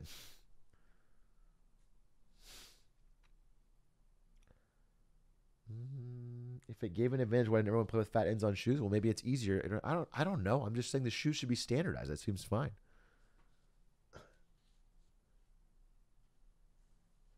Extra shoe space is also horrible because there's no foot there. Tiger by name. At the height of his career, Tiger Woods was near unstoppable. He won 82 PGA Tours, 15 majors, and has amassed the most career earnings of any player in PGA Tour history. Other players reportedly had to train using clubs with oversized heads to match or even approach the distance Tiger was hitting. Interesting. For this reason, many courses across America attempted to tiger-proof their greens. The idea was to make their courses longer with the holes placed further apart, so Tiger couldn't blast through them so easily. Can you see the problem with this solution? Doesn't that just make it better? By toughening a course up for Tiger, they ended up making the courses much harder for everyone else. By many estimations, Tiger Woods single-handedly made golf a harder sport to get into, because now to play professionally, you have to be able to compete on the larger courses he helped make the norm. Have you ever tried to get into golf only to find it too hard? And before you ask, what a terrible idea. No, mini golf doesn't count. Let me know down in the comments. I'm not going to do that. Fabiolus. Vert skating, or vertical skating, refers to any skating, whether on a board or on blades, done on a vertical ramp. So it's the skating you do if you're especially crazy and don't mind potentially breaking every bone in your body. This didn't discourage Fabiola da Silva, though. Affectionately called Fabi by her many fans. Fabi was an absolute beast on the pipe, leaving her competition in the dust and performing plenty of insane maneuvers, like this, for instance. This reminds me of Brink, yeah. Unfortunately, when Fabi was starting to make a name for herself back in the 90s, Vert skating was an all-male event at the X Games. This was frustrating as Fabi was far ahead of the female competition and regularly performed better than her male There was just no vert female option? Eventually, after much fan demand, the Fabiola rule was introduced in 2000, allowing women to compete in the previously all-male event. Pog! Fabiola has regularly finished in the top 10 alongside male skaters, has won 7 gold medals, and became the first woman to ever land a double backflip on a vertical ramp. Damn, and to so think sometimes the stairs in my own house are too steep for me. That's crazy. The forever fight. Back in 1982, the world of sport could only talk about one upcoming event, the boxing match between Ray Boom Boom Mancini and Kim Duk-koo. Both fighters were in excellent physical condition, at the top of their games, and were motivated to win. Too motivated, it'd turn out. Now, today, professional boxing matches have a limit of 12 rounds, and something called a mandatory 8 count. This is where the referee calls a timeout after the player is knocked down, observes the boxer for 8 seconds, and then decides whether or not they're in good enough shape to keep fighting. Okay. But back in 1982, the fights were 15 rounds long, and 8 counts, terrifyingly, weren't mandatory. Mancini and Kim fought an absolutely grueling 14-round match, with each boxer beating the stuffing out of the other and refusing to give in. So bad. After a close loss, Kim was beaten so badly he was put on life support. Jesus. And sadly passed away just a few days later. The event was made even more tragic when Kim's mother and the referee then took their own lives. What the fuck? The fallout was so horrific. Bro! You fucking, what the hell? You gotta warn. This video's like, and Shaq dunked too big. And then you jump into this guy fucking got beat to death in the ring, and then his fucking trainer and mom took their own lives? That's a crazy tone switch. Horrific. It led to the implementation of 12-round limits, standing 8 counts, and better trained medical staff on site during fights. That's disgusting. Eerily, Kim knew this outcome was a possibility.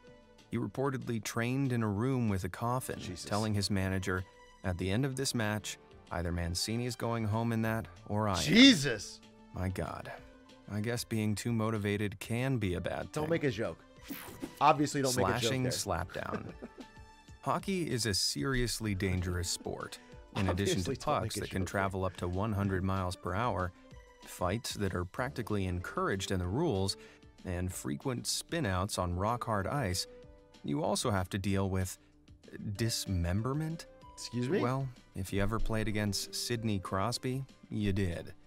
Crosby was a fan of the technique known as slashing. This is when you swing your stick at an opponent to scare and psych them out. But physical contact sometimes gets made. In 2017... Then it's not just to scare them or psych them out, right? If the stick hits them, then it's to fucking took hurt. His slashing skills a little too far. When passing opposing player Mark Method, Crosby let loose with a brutal slash right at Mark's hand. So brutal, in fact, he ended up taking a chunk of the poor guy's finger clean off. Yikes. That's just assault! This act disgusted even Crosby's own fans and led the NHL to seriously re-examine slashing. While the practice is still technically legal, penalties for slashing skyrocketed after the incident, from 792 in 2016 to over 1,250 in 2017. I guess it's good to see the number of players getting away with So this it's still underhanded legal? tactic has been, ironically, To slash your stick at somebody? I don't get. What's the benefit to the Which game? of these players did you think That's was crazy. the best? And which do you think was the dirtiest? Yeah, that's not big enough change for being able to fucking swing your stick and cut someone's finger off.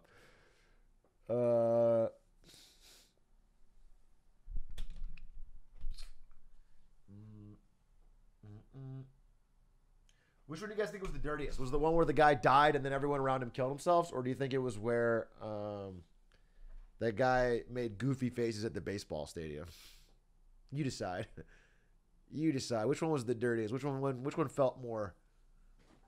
What about that white guy who was really tall?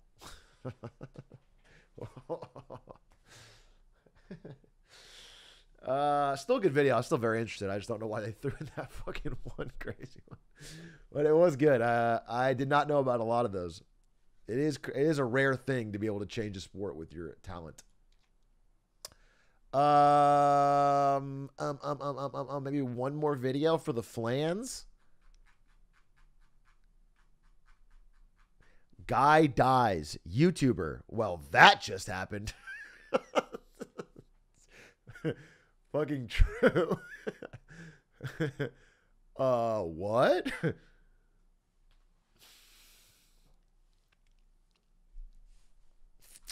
Let's see. We're getting a lot of submissions here on the brand new Get Smarter Saturday submissions page. Every three-pointer of Shaquille O'Neal's career, it's 5 seconds long.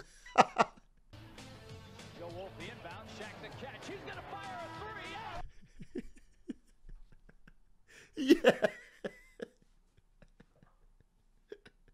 I wonder what made him do it that day. What was different about that day? He finally got one, dude. It is cool that he got one and not 0. You know what I'm saying? That was his rookie year.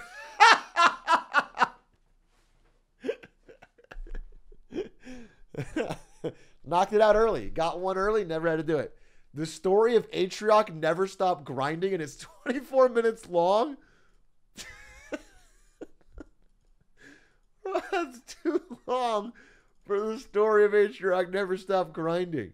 Let me hear that intro, though. Let me see how you'd set it up. A wise man once said, if you work, you I think I know where that was going. I get the sense I know where that was going. Check it out if you want to know more.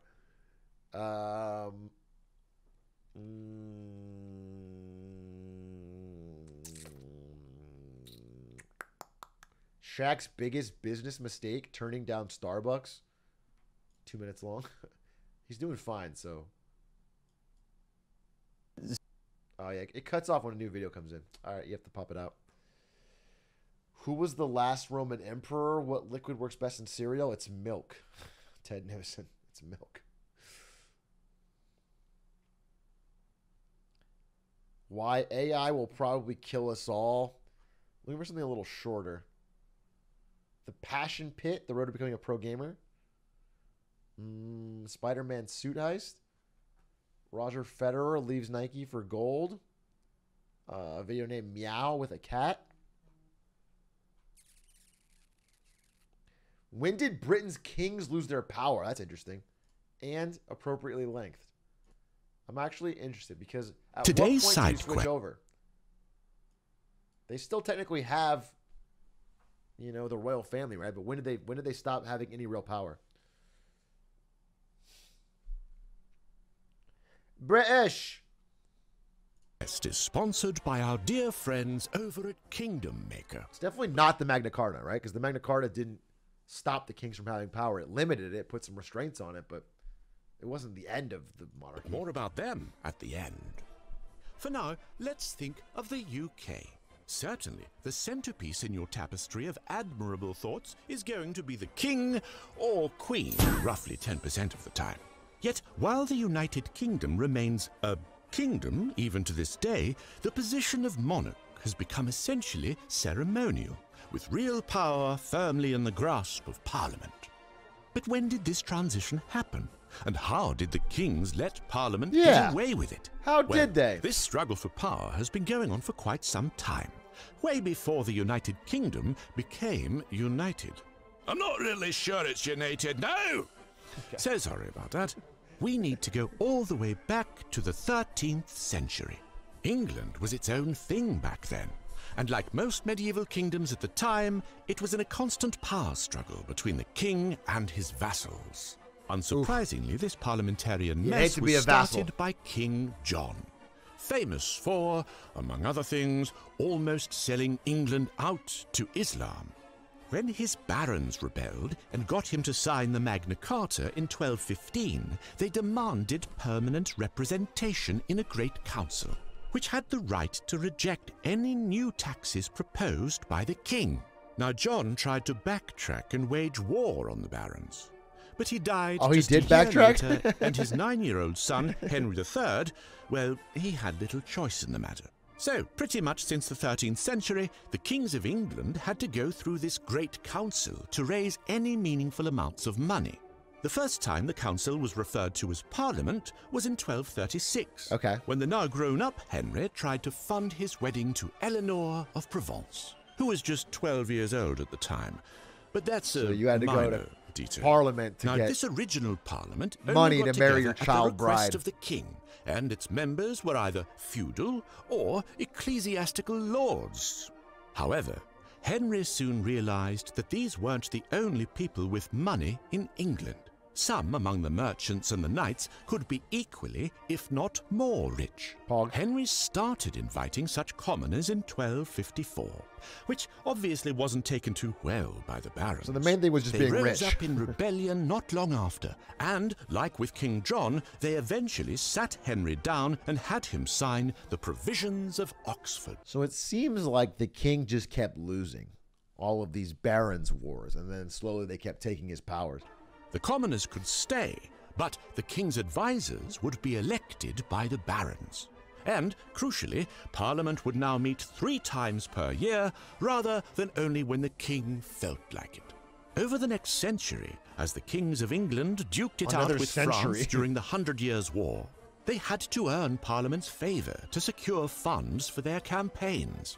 The barons were happy just to be left to their own devices, like abusing their serfs. But the commoners actually wanted to see, you know, change. Yeah. As an act of protest in 1341, the commoners assembled in a separate building from the barons. And that's how the House of Commons was born. Oh. Before long, the commons were demanding rights like veto power over royal expenditures, the ability to draft new laws, Interesting. and, dare I say it, fair taxation. Gasp. In 1397, King Richard II decided to punish these treasonous demands and tried to rein Parliament in. I'm going to assume he loses again. I'm going to assume there's some sort of conflict and this king again loses, thus causing some actual progress. Which, as always, backfired spectacularly. How many times do we have to teach you this lesson, old man? This time around, Parliament had the king deposed and gave the crown to his cousin. Then, for the next 200 years, the powers of Parliament were respected, more or less, until we get to Charles I. He too tried to raise taxes without consent, and after a brief civil war, as you do, Parliament put him on trial for treason. The king argued that he couldn't commit treason against himself. He was the king, after all. And that's when Parliament got the brilliant idea of separating the idea of king and country. Charles I was judged a traitor not to himself, but to England. Oh, shit. And he was executed. Ooh.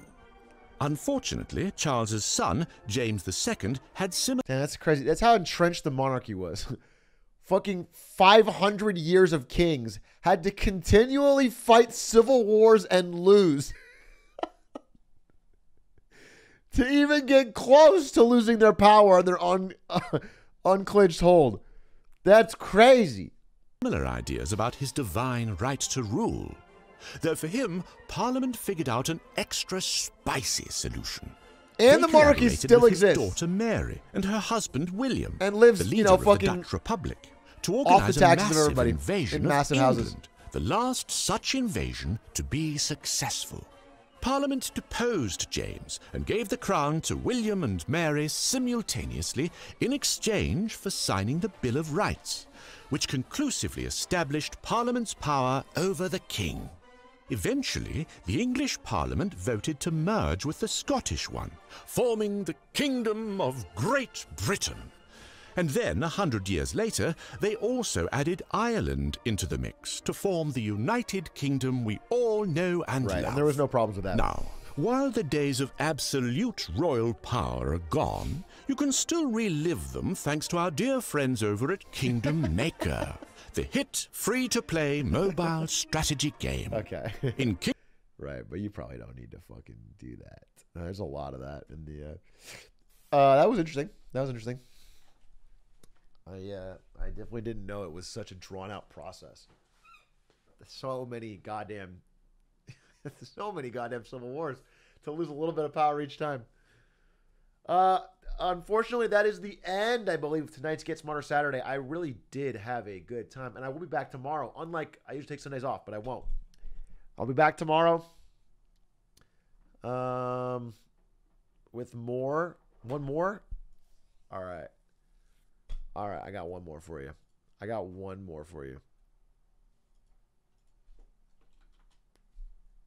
One more.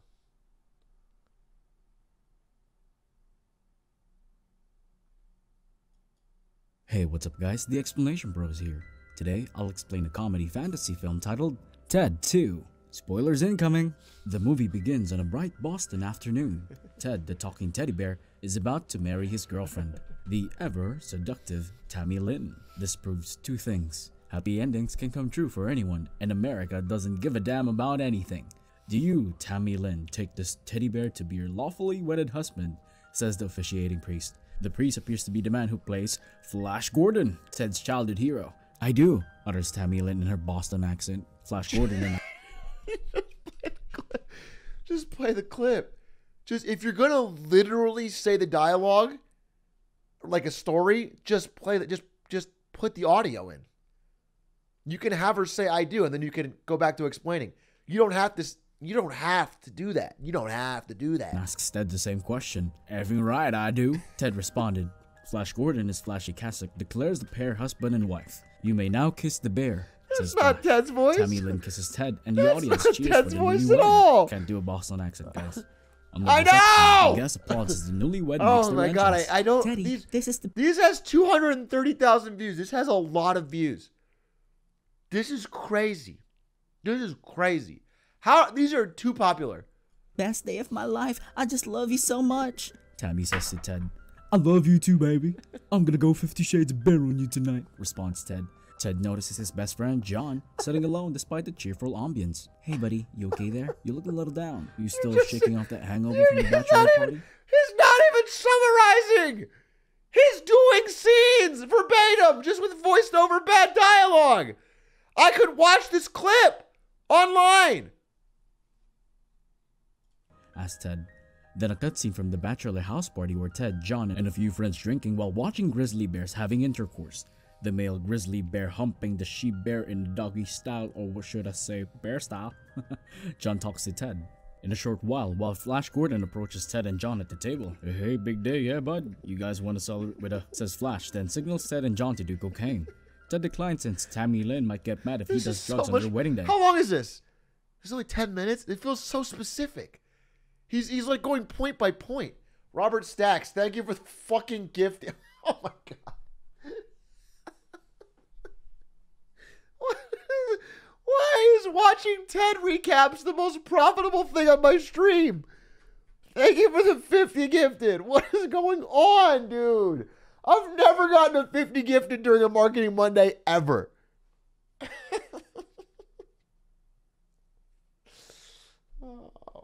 Flash then shares that he just did drugs with a guy and bets Ted and John that they wouldn't spot who that guy is. The best of friends try to look at the guest and spots a guy doing jumping ropes in the middle of the room, punches a guy and dives at the glass door. 1 year later, Ted and Tammy Lynn argue like any other couple. Ted then goes to a bar to meet John. They talk and wash their problems away with an ice cold beer. The bartender then flirts with John and invites him to a thing after hours. John declines. Ted encourages John, you gotta get back in the game, man. Ted was right. It's been a year and a half since he got laid. In the next scene, Ted's working at a supermarket as a cashier. A man then puts a cereal to buy. The customer, played by Liam Nelson, seems cautious in purchasing a cereal.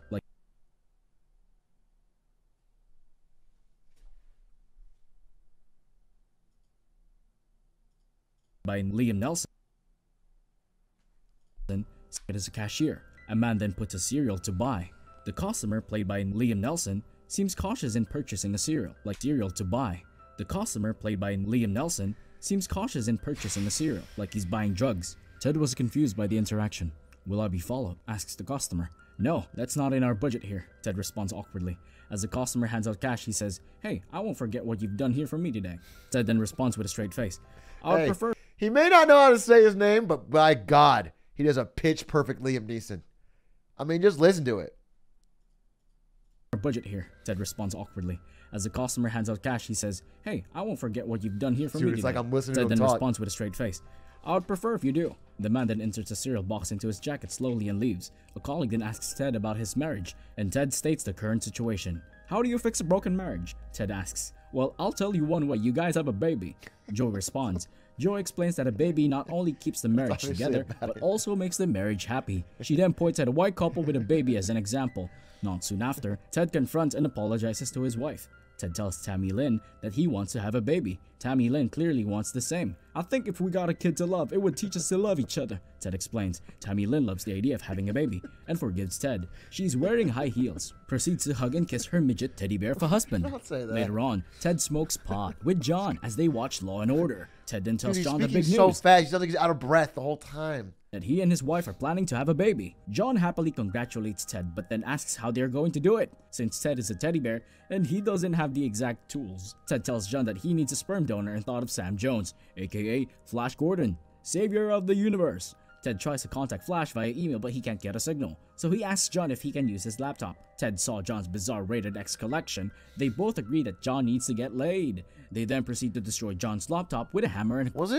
Wasn't John married at the end of the first movie to Mila Kunis? Sorry to be a Logic Andy here, but... Crowbar. The next day, Ted and John visit Sam Jones, and he declines to be the sperm donor. Disappointed, John and Ted plan on jerking off Sam Jones and run away with his sperm. What? After failing to get sperms of the All-American quarterback Tom Brady, the pair agrees to have John donate instead. Thunder Buddies for life, remember? Asks John. Thunder Buddies for life, Ted responds. Meanwhile, a police dispatcher asks the unit in the area to respond This to is one of the worst videos I've ever What's seen a 317? in my Asks life. the rookie to his This senior buddy. concept to Somebody's trying execution to steal everything Tom Brady's is bottom. jersey again. The senior police respond at the Boston Fertility Group. The two best friends wait for their turn. John is called by a good-looking nurse. John proceeds to a room to donate his specimen. Meanwhile, Ted asks the receptionist where the non-jerk-off bathroom is. As Ted explores the center, he is invited by a doctor to the sperm storage. Not too long, John walks in and teases Ted by showing him the specimen. Ted backs off and picks up the sample. I'll tray you catch, Ted utters as he throws another donor sample to John. The sample spills and scatters all over the floor. I'm not watching this. I'm not watching 10 more minutes of this. And you know what? When people ask, I'm going to say I thought Ted 2 was worse than Ted 1. I'm going to say that I've seen them both, and you know what? Ted 2 I couldn't get into. Ted 2 I couldn't really get into. Ted 1, that was a movie. Ted 2, I think they really lost the plot, and it didn't. That was awful. Thank you for watching. I'm going to go. Ted 3, yeah, fucking 1,000 gifted from now. Sevens. See you tomorrow. We're going to be doing some games with Let's Dance and Moist Critical. And I might stream earlier. Some Hitman or something, maybe. We'll see. Sevens for all the new subs today. Welcome into the army. Appreciate it. Thank you for the a lot of support today. I actually super duper appreciate all the gifted. That was really nice of you. I lost a lot when I was getting married and going on honeymoon, so it was cool to get back to where I was. Played up. All right. Have a great night. Seriously. I don't see you. Have a great weekend. Peace. I'll stream on Monday. Here's what I'm going to say. I should have a marketing Monday for Monday. I have the HBO thing. I need to finish the wins and fails. But I should have it. But if I don't, for whatever reason, feel like doing it on Monday, I'm still going to stream. Because usually I'll skip if I don't feel like I want to do it. I'm not going to skip. I'll go live on Monday and we'll do something. But probably it'll be marketing Monday. All right. Peace. Good night.